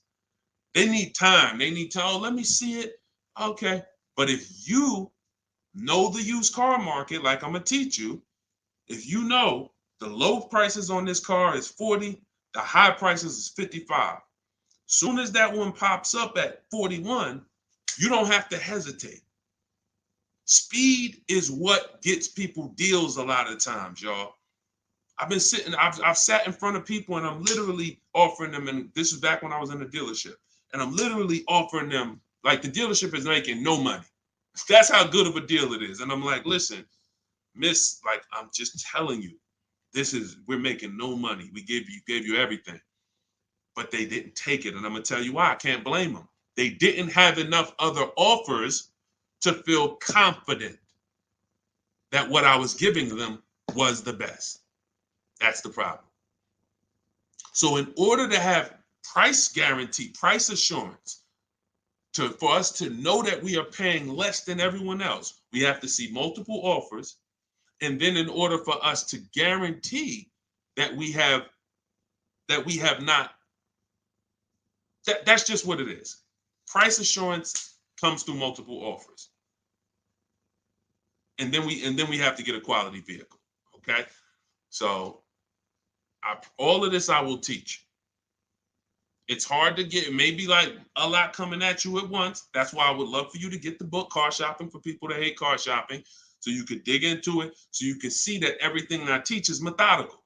I don't want you trying to remember this. Get the book, take your 75% off for the launch of the book, and then dig in and you'll see, wow, he has this thing set up in systems so that I don't have to be trying to remember what to do. I don't want y'all trying to remember what to do when you're out here shopping for your car. I want you to have a roadmap, a blueprint, and that's what 7 Steps to Saving Time, Money, and Avoiding Dealerships is.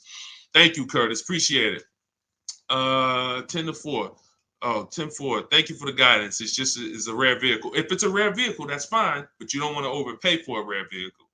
You need to see enough of them to know that you're not overpaying. You don't want to sit there. You know how many people got a rare house? Your value's down. You know, I got a rare house. So if the value is going to be down, think about it. If it's rare buying, then it's rare selling too, which means your market, when you go to sell it, if you go to sell it one day, it's not going to be huge. That's not a car you can sell in 24 hours unless you just want to blow it out price-wise. But in order for you to make sure you don't lose, you got to make sure you buy right. You can't overspend by 10, 15 grand. So just make sure any H1 in this country, you know the price of it. That's all. If I see one over, it could be all the way over on the other side of the country. If I see the price, then I know what the market is. It doesn't matter if it's over there. If they're asking 10 grand less and it's a good car, has great service records, has great title history, has great accident history, doesn't matter. That shows me that's the market price.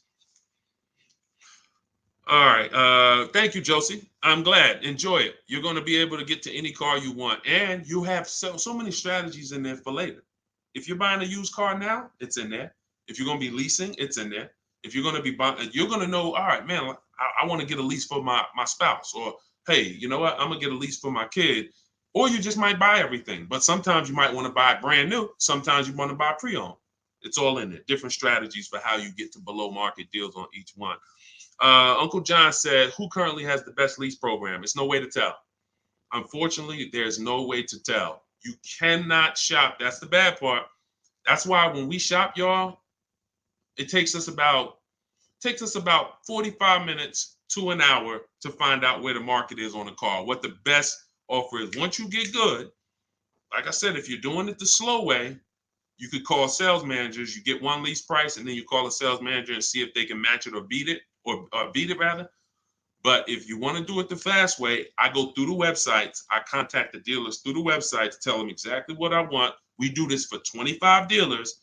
And then you use my scripts of telling them what you want by email, getting the quotes, and you'll know in a matter of an hour, hour and a half, where those offers are. But there's no other way. Because again, great deals aren't advertised. They're not going to advertise great deals. They'll advertise lease offers where they make money. Hey, bring us 35 grand. Bring us 3,500 plus taxes and fees, and your payment's $479 a month. Yeah, but you're putting down $6,000 to get there, and then no, those are not good deals. You're paying too much for a car you're giving back. So yeah, and so we'll cycle through various topics. We spent a lot this hour talking about leases, talking about leasing versus purchasing, and hitting a couple things. But what y'all will see is we'll do themes kind of each hour. I'm gonna come back. I'm gonna come back for the next hour, and we'll probably still stay on it, but we'll be able to get through more questions, because as y'all can see, some of these questions require a little bit more deeper answer. Just as if you were purchasing a house. I know they've made it seem like, oh, well, let's just ask a simple question and then let's just, it should be a super simple answer. Not when we're purchasing houses, right? It's never simple when we're purchasing houses, when we're getting mortgages, when we're investing. Why would it be simple when we're buying $20,000 to $50,000 to $100,000 vehicles that depreciate, that lose us money whether we drive them or not? That's danger. You got a real lesson on the dangers of depreciation in this hour. Like, ridiculous. You drive a car, buy it, park it outside, come back in a year. Car's worth thousands less. You never drove it, never got behind the wheel one time. So when you have that type of product and you're coming into your household, it can drain you of money if you don't structure your deal in a way where you've minimized your losses. The name of the game is to minimize the amount you're losing on these cars. Cars are depreciating assets. You can't make money on them. We did have a wave for years where we were making money on cars, but that's because the resale values of these cars, it was a once in a lifetime historic moment when all of our cars were worth 12 grand, 8 grand, 15 grand more than what they would normally be worth. So, those who cashed out did very well, and we were part of the group who were really spearheading helping people cash out while the market was high. But unfortunately, people bought while the market was high too. So this is we'll be talking more about these things every hour. So lease good for bad credit. Now what you're gonna have to do is set yourself up. If you can't qualify for a lease and you should be leasing, then now your goal is to now get prepared to lease. That might take you a year or two. And we're going to talk about how we buy an inexpensive car to get set up for a lease. We don't go out and buy a $20,000, $30,000, $50,000 car when we know credit's not where we want it. But if you give me a year or two, I'll get myself up to a 650, 670. I'll use an inexpensive car to build a good payment history, because I'm paying more for interest because my credit's not good. So the last thing I want to do is buy an expensive car and have a higher interest rate. Now, when I go to switch out of that car in 2 years, because I'm ready to get my brand new lease, now I got 10 grand of negative equity. That's now, first it was credit stopping me from getting the lease. Now I got too much negative equity stopping me from getting the lease. These are two things we want to avoid when we're trying to set ourselves up. And the way we do it is we make sure we buy the least expensive car we could get a loan on. We want the smallest loan possible. And then we get a reliable car, and our plan is to switch out of that car in 2 years. Make the payments, pay the higher interest, but that's okay, because in 2 years, I'm driving something brand new off the lot and I'm leasing it. So that might not be the ideal car. In fact, it shouldn't be.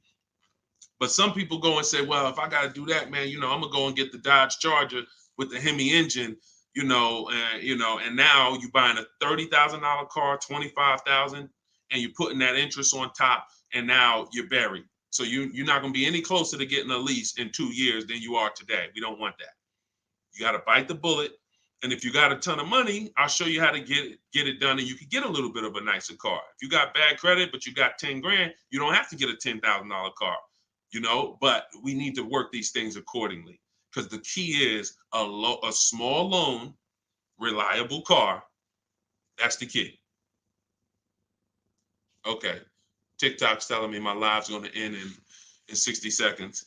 Okay, so we will be back. Y'all are going to see, like, this is going to be what we do, especially during the book launch. My new digital book, Car Shopping for People That Hate Car Shopping, has everything in it I teach. Y'all know from my videos on social media, I don't hold back information. But if you want everything in one place, in a step-by-step written format, this is where you get it. It's called Car Shopping for People That Hate Car Shopping. 7 steps to saving time, money, and avoiding dealerships. And that's going to allow you to take what I teach, mastering the art of shopping from home, mastering making dealers and banks bid against each other for your business, and so that you can be confident. But please make sure you subscribe so that you can get, and if you're on our email list, you'll get notifications of when we go live so that you can make sure you jump on. If you're in the market for a car, we want to make sure you are armed with everything you need to save tons of money. So thank you, We West Coast, a lot. Appreciate you. Instagram, we're going to get y'all involved, because somehow I'm seeing some of the questions and some not. Now the questions on Instagram popping up. That is so weird. But I trust that y'all got value, because, again, many of you do have the same questions. So we'll be back in the next hour. You'll get a notification if you're on our email list. Jump on. But if you get your book, I hope you enjoy it. I can't wait to hear your success stories, and I'll see you shortly.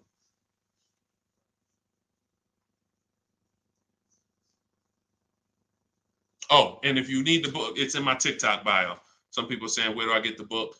It's in my TikTok bio. Click the picture. It's in my Instagram bio. Go to the bio. Click the picture. If you're watching on or you could go to deshonsbook.com, or you can scan the QR code depending on where you're watching. So, all right. See y'all soon.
Down a little bit more.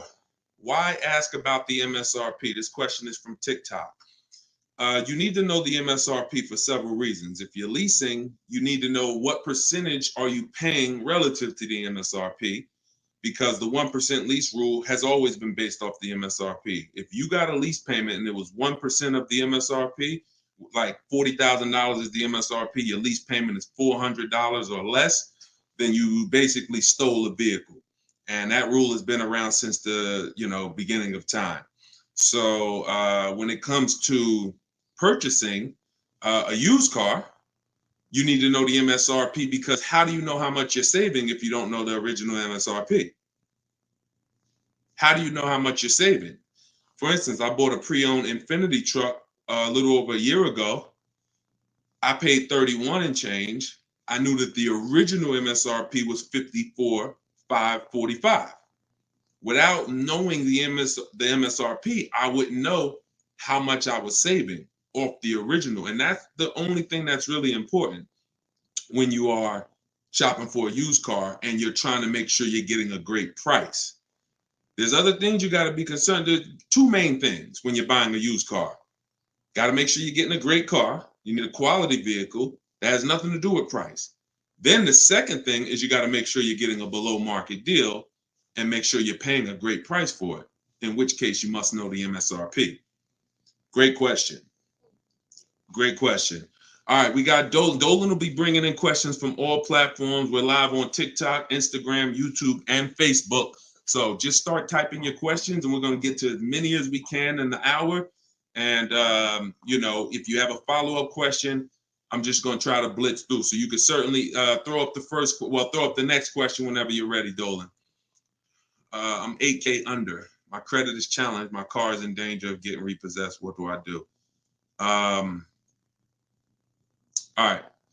This one's also from TikTok. I'm 8K under. What do you mean 8K under? I'm probably underwater. I'm going to assume that means you're underwater, negative equity. If that's the case, then what you want to do is you want to get the, so you're at negative equity, but then you're also behind on payments. I mean, you got to catch up on the payments. I mean, you could try to refinance. You're going to have a hard time. Negative equity, you can't sell it. If you had positive equity, you could sell it. You gotta make money. It's grind time. Like you know, there's certain things in life where we have bills, and the only situation we can do is pray and go and make money.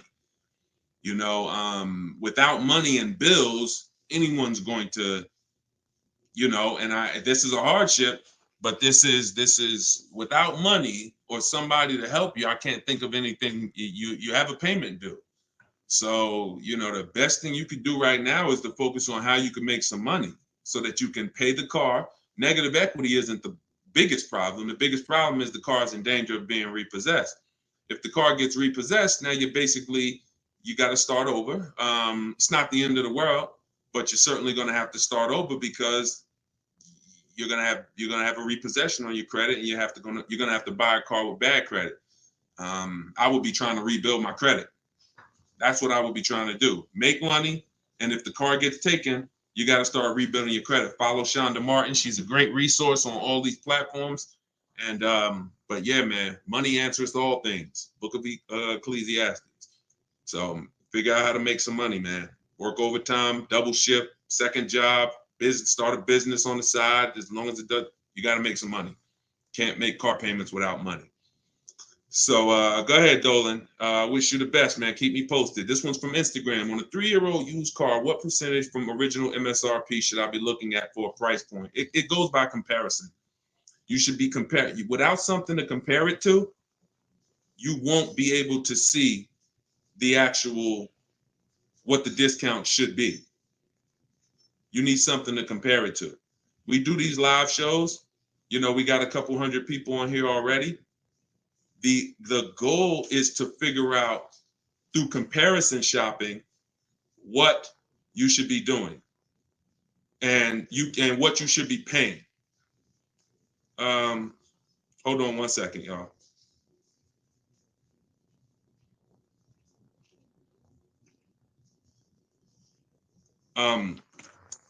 Yeah, so that's the goal. You don't know what a fair price is, what a great discount is, until you are not, until you have other offers to compare it to. That's the problem. Go ahead, Dolan, shoot the next question up. Like, I didn't know that 42% off my Infinity that I got was a great discount until I compared it to the others. I narrowed it down to 4 choices, and then 3 of them were not as big of a discount. And, one of them was, most of them were in the 30s. This particular one was a 42% discount off the original MSRP. Go ahead, Dolan. Oh, this one's TikTok. How do I get the lease rate down? You always, listen, the only way you're going to get a great lease deal is by comparison offers. You got to get at least 5 offers because 80% of dealers are overpriced. And the only way you're going to see that is by looking at other offers. See, most of the questions y'all are going to find out have to do with you shopping for cars the way you shop for other things in life. You shop for everything else. When we get great deals, it's comparisons. Everything we do is a comparison. Now, the only way you have price assurance is through comparison. and knowing if somebody tells you, we guarantee no one will beat our price, or hey, Walmart says you could buy this item and if you find it at a lower price, you know, we'll match it or we'll beat it. See, that's price assurance. That's comparison. That gives you peace of mind of knowing I'm not overpaying. And the only way for you to bring that same piece, the reason why we're able to, and for those of you, if this is your first time on a live with us, type 1. If you've never been on a live stream with me, type a 1 in the chat. See how many first time people we got. How many people first time? What y'all are going to see is what I'm teaching you to do is shop for cars the way you shop for everything else. Because the way you shop for cars now, you don't shop for anything else like that. Okay, Ronnie, I see you, Stoner Kid. Okay. I see you, Amelia. Okay, Batman, good to see you. Edgar. Okay, Paul, we got a lot of first-time people on here. So what you want to do is start shopping for cars the way you shop for everything else. And we get great deals by comparing offers. Now, some of the people I'm going to introduce you to and the way they've gotten their deals is by using what I'm teaching you. Everything that I teach comes out of my new digital book. It's called Car Shopping for People That Hate Car Shopping. 7 Steps to Saving Time, Money, and Avoiding Dealerships. So in that, I have 2 systems for how we comparison shop. One's for new cars and leases. You got to get at least 5 offers. And some of you are like, Deshone, how do I get 5 offers? Well, you stay on. We're going to talk about that. It's easy to do when it's online, but you won't see how different the prices are. When you see, man, everything seems overpriced, it's because you're dealing with what I call the 80%. Dealers that are the 80% are overpriced. They're going to charge you as much as they can because they don't think you're going to find the 20% dealers that are going to beat those offers. So when you talk about how to get a lease rate down, like you look at somebody like Danielle. This is Danielle's lease. She just got a lease on an Audi not too long ago. $44,000 vehicle. She paid $550, no money out of pocket. She just gave him $550, drove off. No down payment. So a lot of the things you're going to see, this is the reason why I represent the Unlearn, Relearn brand. Because a lot of what you've been using, you got to unlearn. It's not going to work here. But I'll help you do that. I hope you do that. So for the launch of my new book, you can get yours for 75% off in my TikTok bio. It's normally $97. It's 75% off while we're on the broadcast. You got 30 minutes. And Instagram bio, you can get yours. And if you're on YouTube and if you're on Facebook, I'll put the link for you guys. Y'all can get yours. But that's how you get lease rates down. Comparison offers. Making people bid for your business. Stop negotiating, guys. And start making people bid. We'll talk more about that. Go ahead, Dolan. Shoot the next question up. We're taking questions from all platforms, Facebook, Instagram, YouTube, and TikTok. And could everybody who shares invite somebody? If you're a sharer, I appreciate it. I always give, we're trying to figure out something special we could do for the sharers because there's nothing, I told y'all, inbox me. If you got ideas, what could we do to reward or come up with something for the sharers?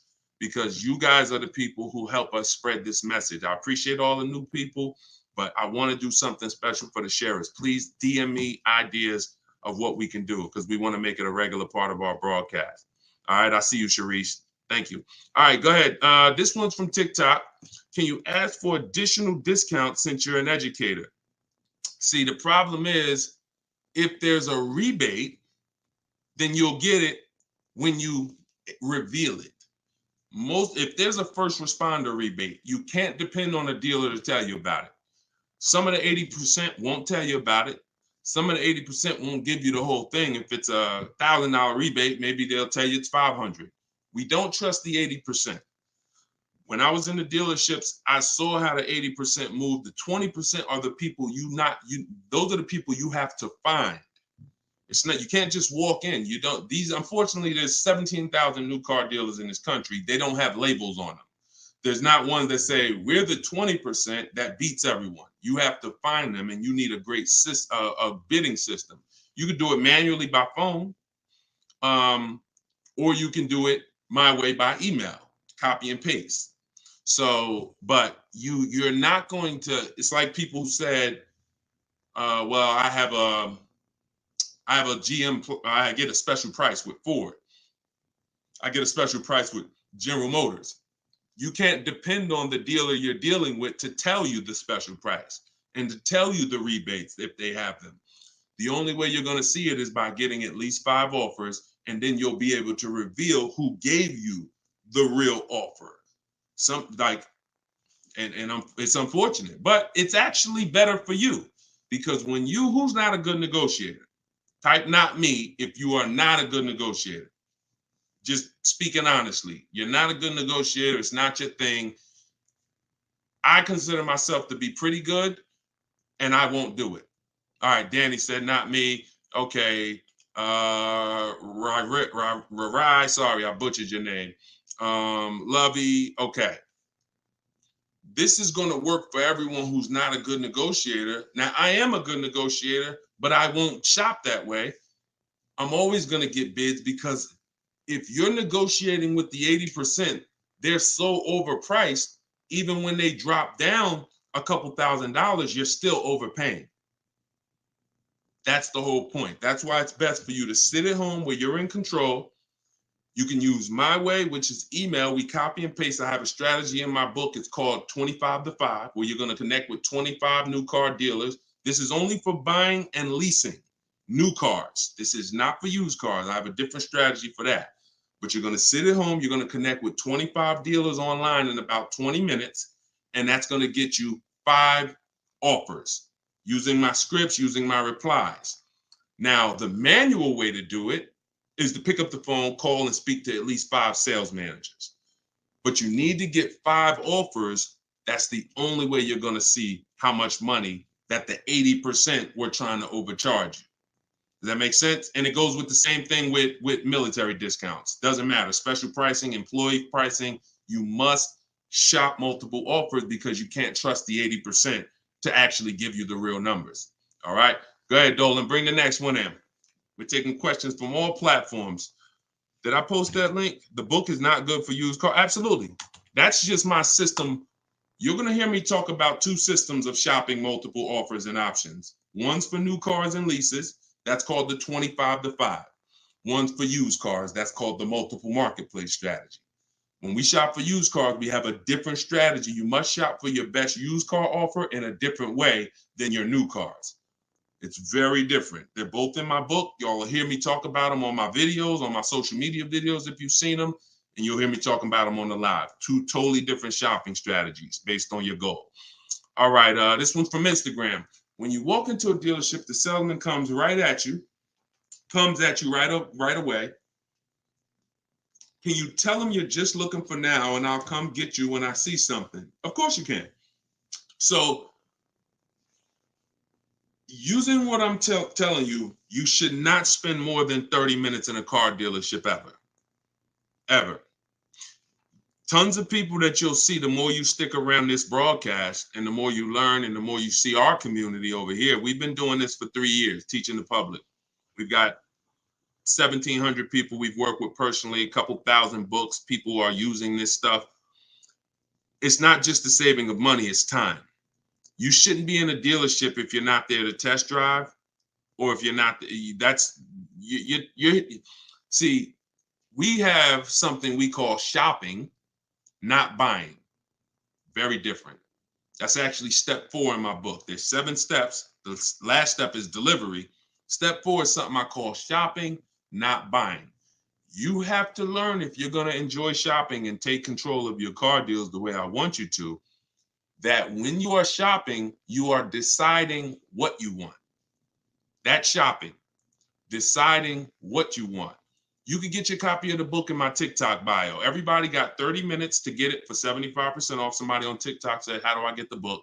It's in my TikTok bio. If you're on Facebook or YouTube, you can scan the QR code, or you can go to deshonsbook.com. If you're on Instagram, you can go to my Instagram bio. It's normally $97, but it's part of our official launch. You can get yours for 75% off. So when you are there with a purpose, which means no one can actually talk you into something, because you're clear on what you're here for. I'm here to see what I like. I'm here to decide what I want. I got my kids with me. I'm here to see how this vehicle is. It comfortable? This is only for new cars and leases. We don't test drive used cars until the end. That's a different thing. And I'm answering questions specifically. So when someone asks about a used car test drive, we'll talk about that. For those of you who are leasing and buying new cars, we are there to test drive and decide what we want. That is it. We do not talk numbers in the dealership. Listen, I want y'all to remember this. You will never, using what I'm telling you, you will never talk numbers in the dealership. If you are coming there to see a used car, the deal is made already before you get there. Your numbers, everything should be established online. That's the multiple marketplace. There's a very simple process that you can follow for shopping for used cars. By the time you walk in the dealer, who's ever had a dealership that they had to walk out of? If you've ever had a dealership where you had to walk out of, type me if you've ever walked out. Somebody wasted your time. Somebody tried to, whatever. You went there and you're like, man, I'm leaving. This isn't good. I'm glad you did that, but I want you to get to the point where no one can even waste your time. That's what I want you to get to, which means every time you walk in the dealership, for a used car, the deal is made. You're just there to test drive it, verify everything you did online. We'll talk about this.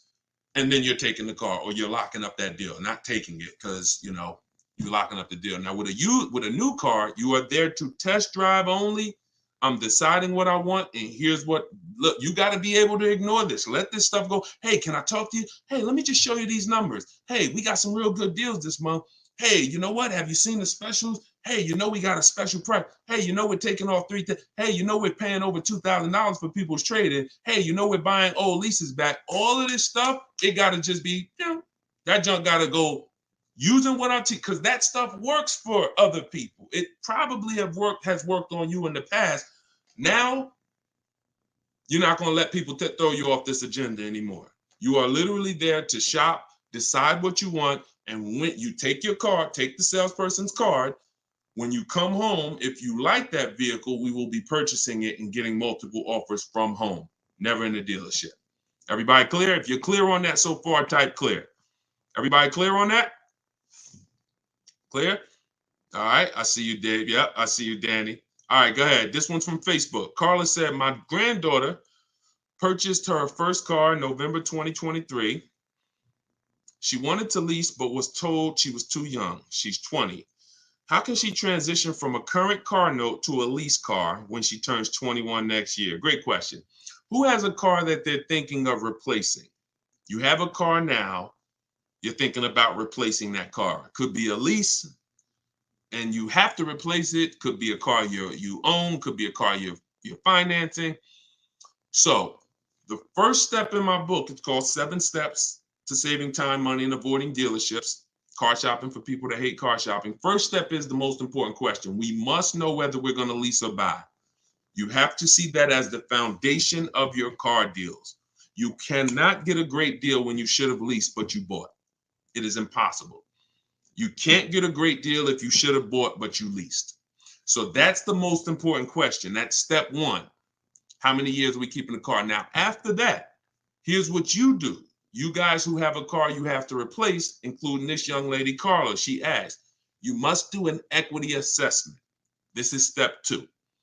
Equity assessment is going to tell you, can you get out of your car clean? Can you get out of your car break even? Can you get out of your car and there's equity there, which means you can put that equity in your pocket or into the next transaction? Or do you have negative equity if you have a loan? So the equity assessment is going to tell you. Now, here's how you do it. You're going to call your bank. If you have a paid off car, you do not need to do this step. You can skip this step. If you have a loan or a lease, you're going to call your bank. You're going to ask for the payoff. I see y'all running the likes up on TikTok too. I appreciate it. Can y'all keep tapping the screen? I appreciate y'all running those likes up. When you call, you're going to ask them for the payoff. The payoff is the amount you owe. Do not look at your contract. Do not look at anything. Call the bank or call the leasing company and say, what is my payoff? Now, if you're leasing, you're going to ask an additional question. Do I have a third-party restriction? Once you have those answers, you end the call. You are then going to go on to the websites that I'm about to mention. You're going to get 6 bids, 6 offers. My 2 favorite words when buying anything. And if you like to save money, these will become your 2 favorite words. Multiple offers. Multiple offers. I love those words. That's how you buy everything else. Multiple offers, multiple options. That's how we save the big money. So you're going to go to CarMax.com. This will take you about 20 minutes to do an equity assessment. You're going to go to Driveway.com. You're going to go to AutoNation, Sell My Car, Carvana, Kelly's Blue Book, Instant Cash Offer, and Car Guru, Sell My Car. As more people buy cars, we'll keep adding them to our list. Those people are in my book. That's who we get our equity assessment from, because here's what your car is worth, what people are willing to offer you cash for. What's the one word? Some of you have been, hold on, don't bring in the next question until I give you the road, because some of these I got to go a little deep on, Dolan. But you could queue them up. Just get them ready so that, you know, when I call them out, you got them ready. I know you're stacking them. When you look at, you know, getting 6 offers, what's the one word that we don't use anymore? Let's see if anybody was on here. Maybe you were on here for the last couple broadcasts, or a lot of you are new, so you may not know. What's the one word? Good to see you start back up. What's the word that we're not using anymore? And for the new people, you're about to learn. We don't use, let me see if anybody got it. I give it about 3-4 seconds. Okay, everybody's about to learn this for the first time. We don't use the word trade. You don't get maximum money trading anything. I know you've been taught that because dealers have actually taught you to give them multiple transactions in one. You buy your car from them, that's one transaction. You sell your car to them, that's another transaction. And if you get your loan from them, that's a third transaction. All of these are separate transactions. And how big is the money in them? I'll break it down to you like this. You can actually there are companies that only want to lend you money. They don't sell cars. That's how much money is in loans. There's companies and people who just want to buy your car. They don't want to sell your car. That's how much money is in buying cars. So somebody just said trading is convenient, though. If you want to conveniently lose $2,000 or $3,000 because you want to save 30 minutes, then be my guest. I'm talking to the people who are like, Deshone, that's not my thing. And I'm not talking about a private party sale. We're not talking about listing the car on Facebook. We're talking about going to people. All those companies I just named, they literally have a short inspection process and they cut you a check. I sold my lease to CarMax. They won the bid 2 years ago. I walked out with a check. I was there for 45 minutes. Then I brought my parents down because they won the bid for their Mazda. They they taught you that, oh, anything else besides what we're telling you to do is going to be hard. You know, like, oh, you might as well just give us all the business because, you know, anything else is going to be just hard. Meanwhile, what you're putting yourself through is hard. So that's how you do the equity assessment. Now, if you do have a lease, when you go on those websites, there's a question there. It's going to say, is the car owned, financed, or leased? You want to put owned because you just want the true value. And when you put lease, it triggers something on their websites. Don't worry about that. If you don't have a third-party restriction, you can sell direct to anyone, If you have a third-party restriction, you're going to take those offers, and then we're going to call used car managers because the third-party restriction does not say you can't sell. It says you must sell to a brand of the same dealer, a dealer of the same brand. So if you have a Nissan, you must sell to a Nissan dealer. Here's what that doesn't mean. Go walk into one Nissan dealer. We get bids, we speak to at least 3 to 5 used car managers, we get bids. Are y'all starting to get the sense that everything we do is a bid? And the only way you're going to see how much money you've been losing by not getting multiple offers is to get multiple offers. Everyone I've been working with says, Deshone, there's no way that I would have known how much money was in these car transactions until I started getting multiple offers from home. We don't do this by getting in our car and driving from place to place. We do this by sitting at home and using what online. Shoot the next question in. All right. And we're taking questions from all 4 platforms. So just keep typing them. We'll get through as many as we can in the hour. Erica, this one's from YouTube. I purchased a used vehicle from the dealership, and 2 weeks later they called me and asked me to bring it back because the previous owner wanted it back. Can they do that? Mm, mm, that's a nightmare. Mm.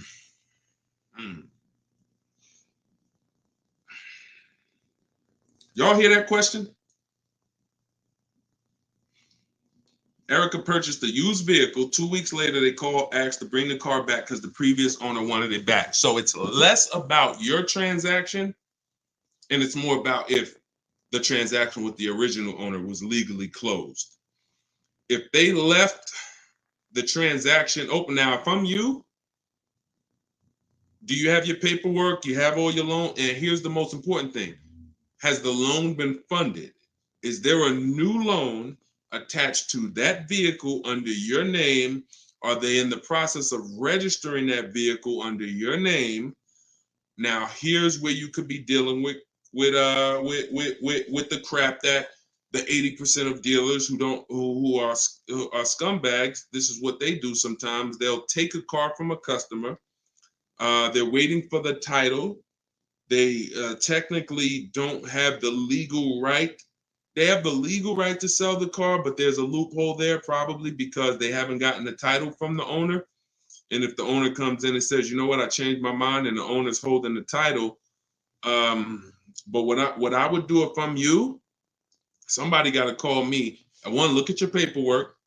If you have a loan, Erica, whatever bank you're going through, I would call them, and I would call if the bank knows you and they've established an account number for you, and they're like, yes, Miss Maxwell, we know you, then I'm holding on to the car until somebody comes and pries it from my hands because I have a legal right to this car. There's a loan under my name. You have my money. You have started this process. If none of that's in place, then,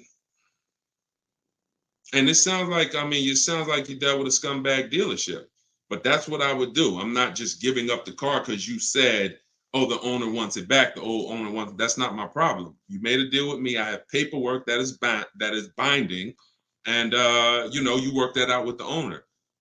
Because that happens sometimes. Dealers do some crappy stuff, or dealers don't cross their T's, dot their I's, and then and then the owner comes in, the original owner who traded the car. That ain't got nothing to do with who you sold that car to. That car is on the road, and there's a loan attached to it, or there's been cash paid for it.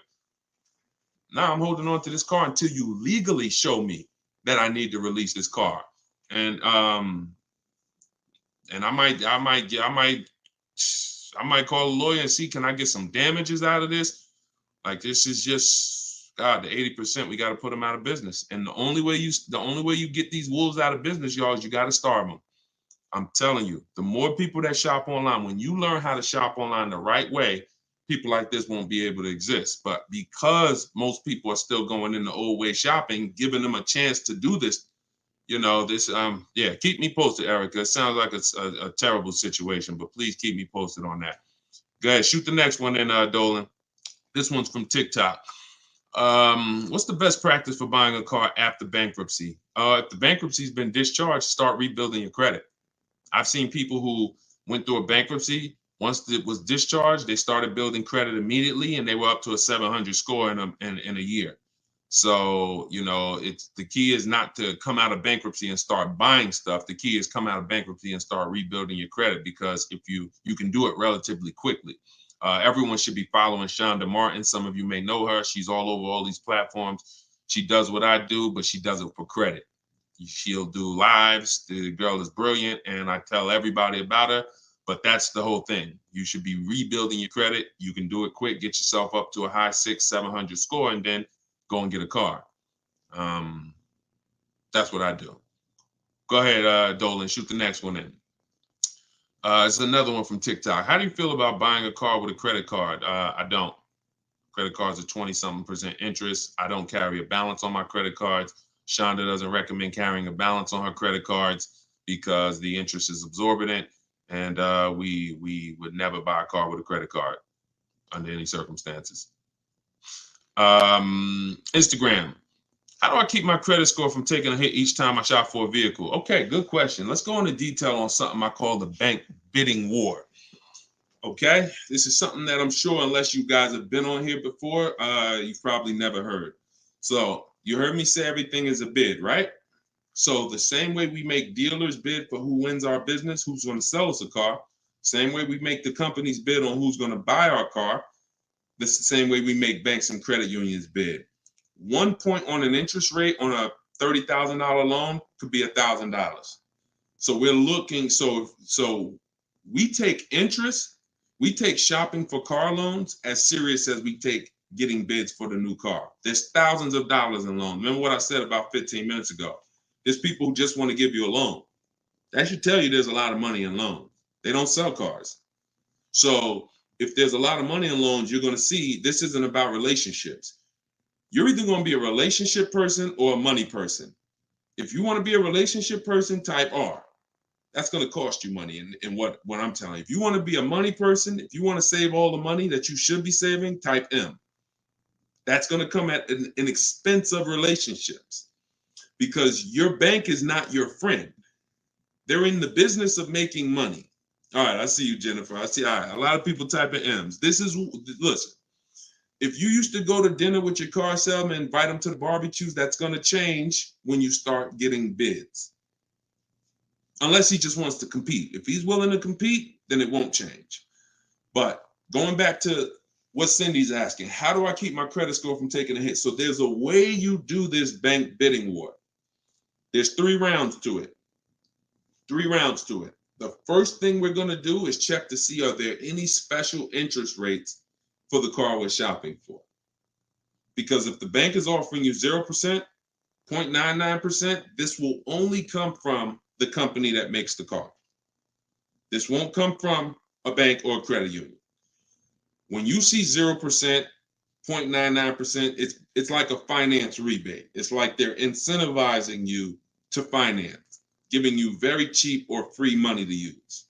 No bank can compete with that. So the first thing you're doing, whether you're shopping for a new car, used car, is checking there. That's round 1 of the bank bidding war. Because if you do see that, there's no other reason to let anyone run your credit. That's what I'm getting. I'm going to get the 0%. I'm going to get the 1.99. Now, if that doesn't exist, now what we're doing is we're shopping for our car, and we're going to lock up our car, get our offers. No one needs your credit. When you're getting offers the right way, no one needs your credit to give you an offer. That's a lie. Deshone, they told me they did. They lied to you. What I tell you about the 80%? The 80% lie. Straight face. Look you in the eye. So we're going to get our offers. Once we find the best offer in the market, we reserve the car. We take that buyer's order. We come home. And now we're going to let tons of people run our credit. Isn't that going to make it go down? Here's how the bank bidding war works, and you can Google this. The credit bureaus allow you to have multiple people run your credit within a finite period of time. Experian has an article on this. They say between 14 and 45 days. If you're letting all these people run your credit within this period of time, what it looks like to the credit bureaus is you're rate shopping. You're rate shopping. They're not going to penalize you for rate shopping. They will penalize you from going to dealer, letting this dealer run your credit, letting this, oh, I'm trying to buy this Chevrolet. Oh, run my credit. And then here I'm at a Nissan dealer. Okay, I'll take the Nissan Altima, letting them run your credit. You'll be penalized for that. That is not what I'm telling you to do. I'm telling you, don't do that. So when you get your car, you're bringing that home, and you're going to call your bank. You're going to now call your credit union or go on their online portals, and you're going to go to every online lender. I have some listed in my book, Lightstream, Community Credit Union, and you're going to let all these people make offers for you. Because who's seen a case? This is another reason this works so well. Who's tried to reach out to their bank or their credit union to get a rate, and they say you have to have a car first? Who's had that happen? You're trying to get a rate, and they say, well, we can't give you a rate. We need you to give us the details of the car first. So now you're trying to make up what you think you're looking for. Yeah, I'm looking for. No, it's because it's not designed to work that way. It's designed to work where you get your paperwork, get your buyer's order, has all the numbers on there, has the year, the make, the model, what you're paying, how much you need to borrow, and then you're calling your banks and credit unions. This is round 2 of the bank bidding war. So you're going to let all those people go and compete. Now, whoever wins that round, you're going to call the dealer the next day and you're going to say, hey, I got 6.29 from my credit union. But if you guys can beat it, then I'll do the deal with you. This makes the whole price. See, everything I'm telling you to do, if you follow what I'm telling you, the process is easy. You never got to lie. All of those people who taught you how to buy cars and you got to lie, don't tell them you got to trade, don't tell them this, you'll never hear me teach you. You don't have to lie.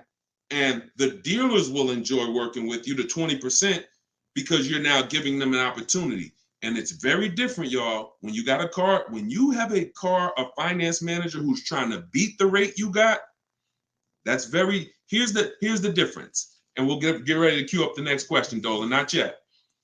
Here's the difference. When you don't have a finance manager trying to bid and beat what you have, they're going to their banks and they're asking the salesperson, what's the most you think they'll pay? What's the highest rate you think they'll pay?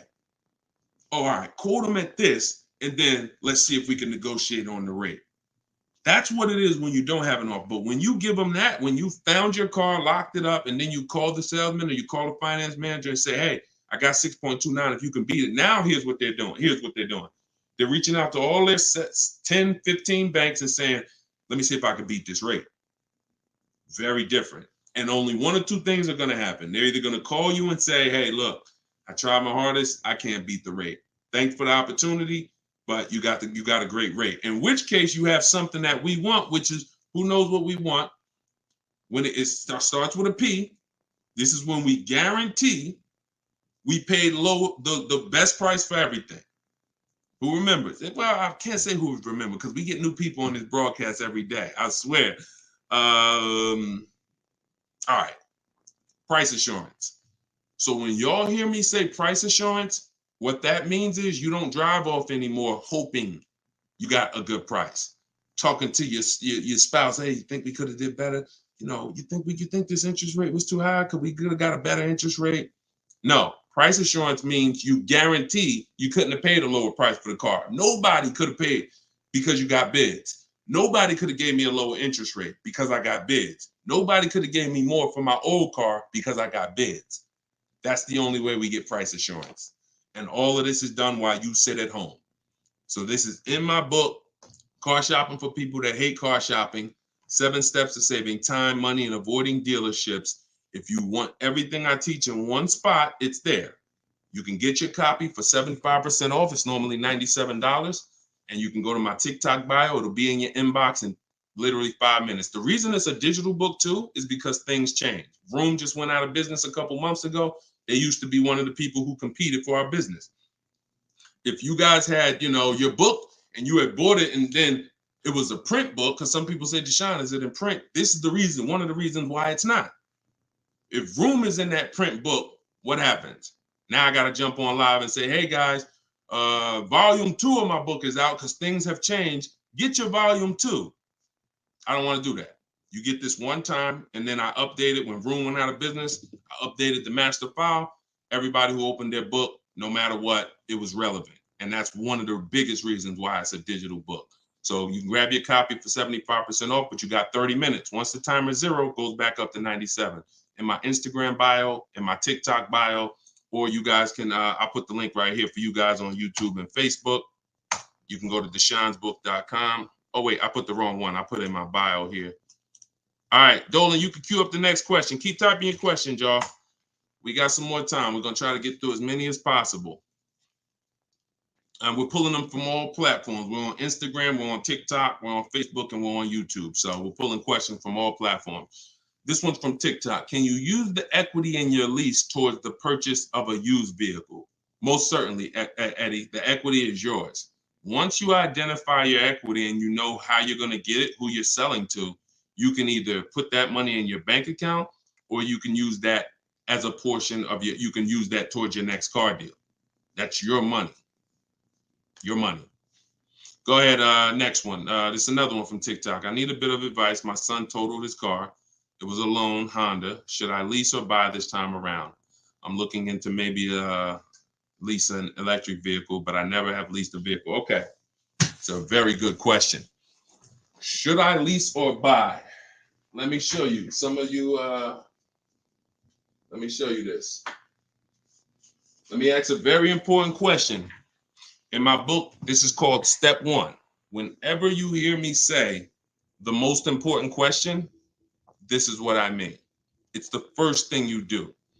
When you want to buy a car, when you like, hey, I'm thinking about a car, this is the first question you ask yourself, and it's the most important question.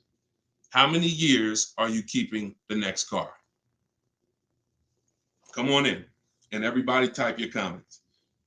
Keep that question up, Dolan. Everyone who's car shopping and who will be soon, how many years are you keeping the next car? Lula, if you just jumped on, I don't come to dealerships because we shop online. So there's no way for me to come to a dealership with you. If you stick around, you'll learn how we shop. There's no reason for you to need somebody with you when you're in your house making car deals.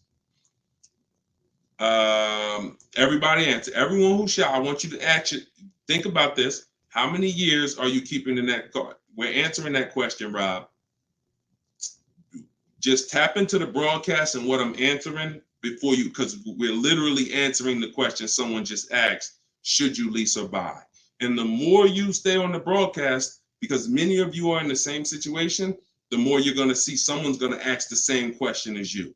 So just listen, and then, most times your question's going to be answered. All right. If it's electric, 3 years. Buying all cash.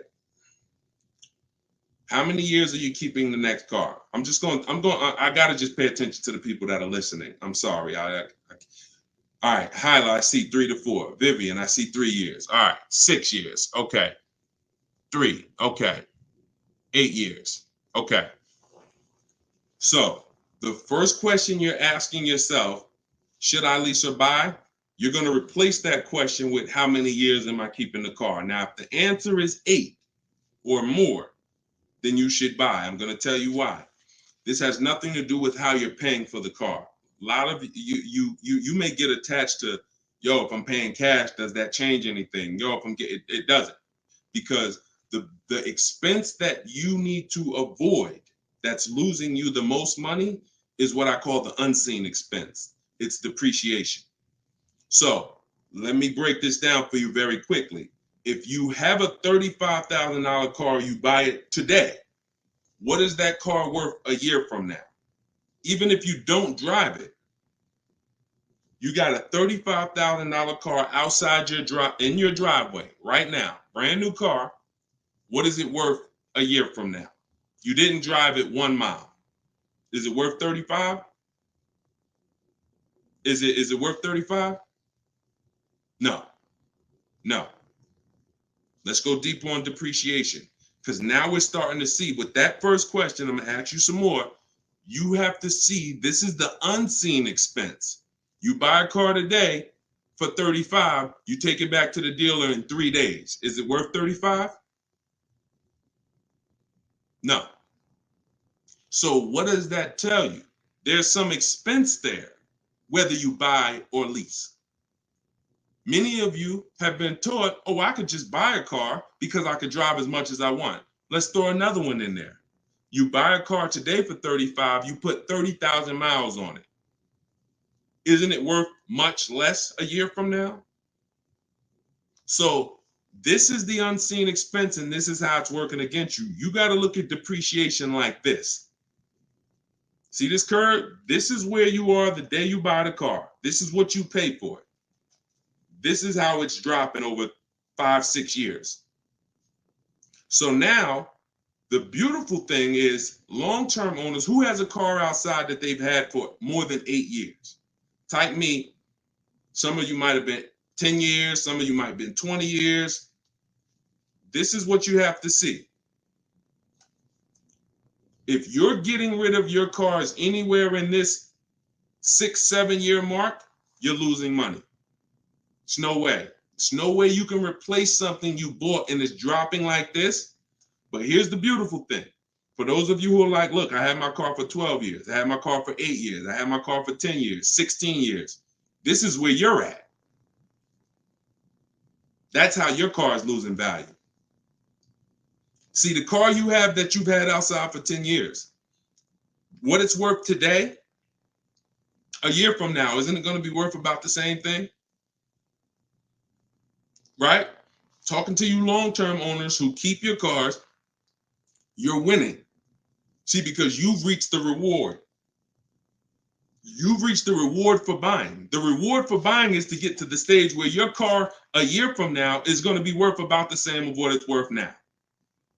Now, that's when you should be buying. If your goal isn't to get to that level, you should not be buying. You should be shopping for lease deals.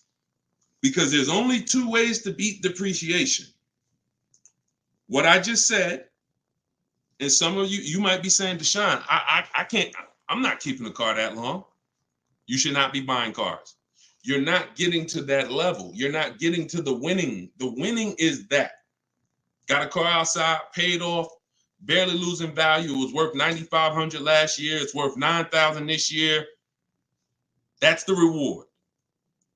Now, for those of you on the other side, if you're on the other side, you should be leasing. And I'm going to show you how drastic it is of a difference when you should be leasing, but you're buying. I'm going to show you that there's no way for you to get a great deal if you are buying when you should be leasing. Look at somebody like, let's pull up, we talked about Danielle earlier. Look at Tope. Tope got a BMW, $54,000 vehicle. Now, some of you know, every $5,000 on the price of a car is how much per month? Every $5,000 on the price of a car is how much per month? It's not 7 years, so it's always 8 years. See, in my book, it's something called the 8-year rule. If you're not keeping your car 8 years, you should not be buying. Okay, good. I see a lot of you are tapped in. Every $5,000 is $100 a month. So when you're looking at a $50,000 car, you should be thinking that's $1,000 a month payment. What about the down payment? Forget about the down payments. Down payments have nothing to do with the deal. We are just talking about boundaries. When we look at a $50,000 car, $1,000 a month, 5-year loan. $20,000 car, $400 a month, 5-year loan. Every $5,000 is about $100 a month. Now let's look at Tope's deal. Tope got a $54,000 BMW. She's paying $756 a month. I'm going to prove to you right now that if you should be leasing because you're a short-term person, you are not keeping your next car 8 years. You're not keeping your previous cars 8 years, yet you bought them. I'm going to show you how much money you've lost listening to people that told you shouldn't be leasing. And we're going to correct that.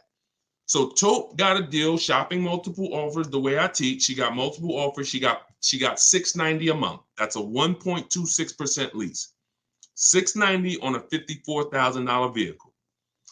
So let's say we're going to break down real quick 3 different ways to get this vehicle right here that she got. One is the way she got it, leasing, because she's a short-term person. Now let's say somebody says, Deshone, I'm going to buy that car. That person buys that car. Let's say they get an incredible price and they save $10,000 off a brand new BMW. Okay? I want to show you that even with extreme cases of big money, I could teach you how to get the best price on the car, but it's not going to change. If your deal is on the wrong foundation, you can't get a great deal. So let's say somebody walks in right after Tope. They look at her car, they see her driving off, and they're like, man, I want that same car. All right. And they end up saving 10 grand. So they buy it for $45,000. Taxes, fees, probably put them up around 48. Every $5,000 we said is $100 a month. $48,000, that's a $950 payment, y'all. 5-year loan. No money down, because Tope put no money down. So we're comparing putting no money into these deals. When you start putting no money into the deals and looking at them, you're going to clearly understand them. Sometimes people use down payment money to confuse you. $690 a month she's paying, they're driving off paying $950. No way. Now a third person comes in. Man, I see those two people just drove off. You got that car used though? Can I get a used one? I don't want to buy a new one. I don't want to get a new one. I know that's going to be expensive. What do you think a brand new vehicle that was $54,000 brand new? What's a good price of that vehicle used, y'all? What's a good price used?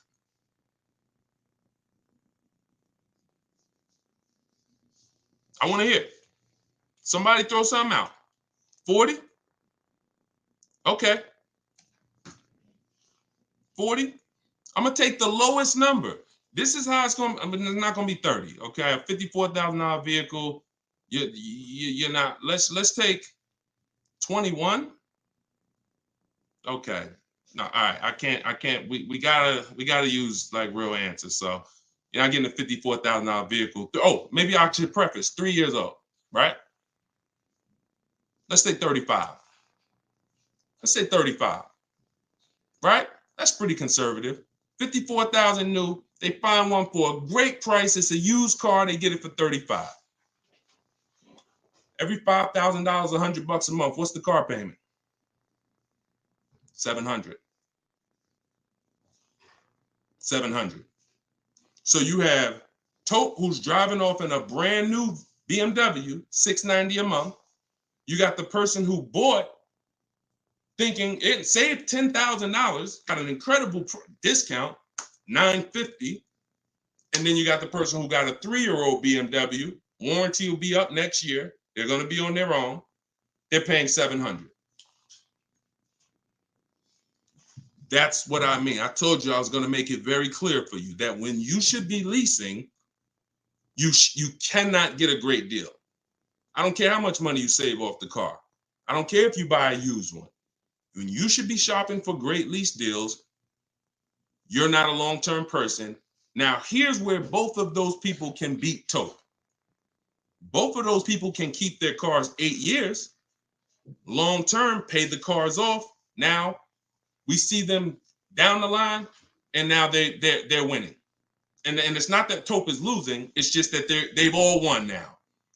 Everything when you purchase cars, when you get to this stage, if a person bought that car and they're at this stage now, I had this BMW for 8, 9, 10 years, and it's not losing any value anymore. Oh, you won. That's the reward for buying. But if you're not going to get there, you're losing by not leasing. That's the leasing versus buying. I call that the most important question. It's the first question. When you open my book, it's step 1. How many years are you keeping the next car? That is the first thing you ask yourself because it's the foundation of your car deals. So everything that I'm teaching you is out of my new digital book, Car Shopping for People That Hate Car Shopping. 7 steps to saving time, money, and avoiding dealerships. Step 1 is the most important question. Step 7 is delivery. So by the time you get to step 7, you're either having your car delivered or you're picking it up. This is not a book you read and then you go take a test on it. This is an action guide that gets you closer and closer to your vehicle. And when you get to step 7, you're taking delivery. So you can get it for 75% off. Get your copy. Get your 75% off in my TikTok bio, in my Instagram bio. It'll be in your inbox in literally 5 minutes. If you're on YouTube or Facebook, you can scan the QR code or you can go to Deshone'sBook.com. All right. I love talking about this. Go ahead, Dolan. We probably got time for 2 more. Bring in 2 more, Dolan. Bring in the next one. And then we'll wrap. Yep. I drive too much to lease. See, hold on. Before you say that, you got to be very careful making statements. And I'm going to be honest with you, y'all. I will put what I teach and I put my people who learn from me against anybody shopping for cars. Because once you get this and once you get how to shop, you'll be able to do this in 60 minutes. You'll be able to get great car deals in 60 minutes. But in order for you to win, the best thing for you to do is ask questions here, not make statements. All right. This one's from TikTok. Can you use the equity in your lease toward the purchase? Oh, yeah, we got that one already, Dolan. We did that one. Shoot the next one up. This one's from Instagram. How do you compare car prices if the model has different options and packages? Are you talking about new cars or are you talking about used cars? Let's just break down them both. How do you compare car prices if the model has different options and packages? The way we compare lease offers, we look at them from percentages. See, prices can change, but percentages don't. If I got a $40,000 vehicle and I'm paying under 400, that's a 1% lease. We call that a steal. If somebody offers me a $42,000 car, if it's 1%, then that's $420. That's why we go by percentages. Same thing with used cars. When we're looking at a used car, I need to know what the original MSRP was. I'm going to get this from the Carfax. I'm going to get this from, there's a site called With Clutch. Carfax has an agreement with a couple manufacturers where they have the window sticker there. So I'm going to get I'm not going to buy a used car, and I would never recommend you buy a used car without knowing the original MSRP, because we want to look at the discount percentage. So example, my Infinity truck I bought, it was $54,000 brand new. The other three that I was looking at, one was 52, one was 48, one was 46. So when I compared the discount off of the new price, this one had the greatest discount off the new price. Therefore, it was the best offer. And that doesn't matter that it had more options than everything. It also had a greater discount percentage wise. That's how we compare, no matter what prices are being thrown at us. When you learn to look at things percentage, and I have calculators in my book. I have ways that we make offers. I have calculators that I've invented, online calculators where we plug in all our offers and then it spits out the counter offers that we should be making. All of that is in there. Like there's more stuff in the book than I could ever describe on this one live stream. All right, go ahead. Cue up the last one. Pick a good one. TikTok. Listen to him. He got me a check for $4K for my lease car. I said pick a good one. You picked a good one. Listen, a lot of people, and I'm glad, congratulations on that. A lot of people didn't even know you could sell leases. If you didn't know you could sell a lease, type a question mark. Be honest. If we're honest here, this is how you're going to win. Because at some point, this person right here who just said I got $4K selling my lease, at some point, they didn't know you could sell a lease. But once they discovered it, they're like, okay, I'm going to tap in. I'm going to follow what he says. And that part of their transaction's 4,000 richer. Forget what they bought. Forget how much they got off the car. Just that part is 4K. So all of you who said I didn't know you could sell a lease, think of how much money you have left on the table returning leases to dealerships without doing an equity assessment. So we must do it. So I'm very big on getting this information out. Y'all can get it any way you want. You can go through all my social media videos. As you can see, those videos are made for different types of people. Some of you are high mileage drivers. Some of you are, going to be leasing. Some of you have negative equity. Some of you are going to be purchasing new. Some of you are going to be purchasing used. Some of you are going to be paying cash. So you can go through the social media videos and piece the ones together that's for you. You can also hop on these live streams, piece the information together for you, or you can go and grab your copy of my new book, Car Shopping for People That Hate Car Shopping, 7 Steps to Saving Time, Money, and Avoiding Dealerships, and you can just have the whole playbook. And the playbook is in there for everything. So if you're leasing now, it's in there. If you're going to be getting your spouse a car, it's in there. I can't tell you how much the book is going to make you. You'll tell me. Maybe 10, 15, 20 years, you'll tell me, this book, Deshone, this book has saved me $20,000. Because the more cars you get, the more your money you're going to save, even if you're going to get one. But I just want you to have the information, get it how you want it. You can get 75% off your copy as part of our book launch in my TikTok bio. Click that link, and then same thing in Instagram. Click that link and then click the button that says get 75% off my new book. But it's only for 30 minutes. After 30 minutes, price goes back up to $97. $24 is better than $97.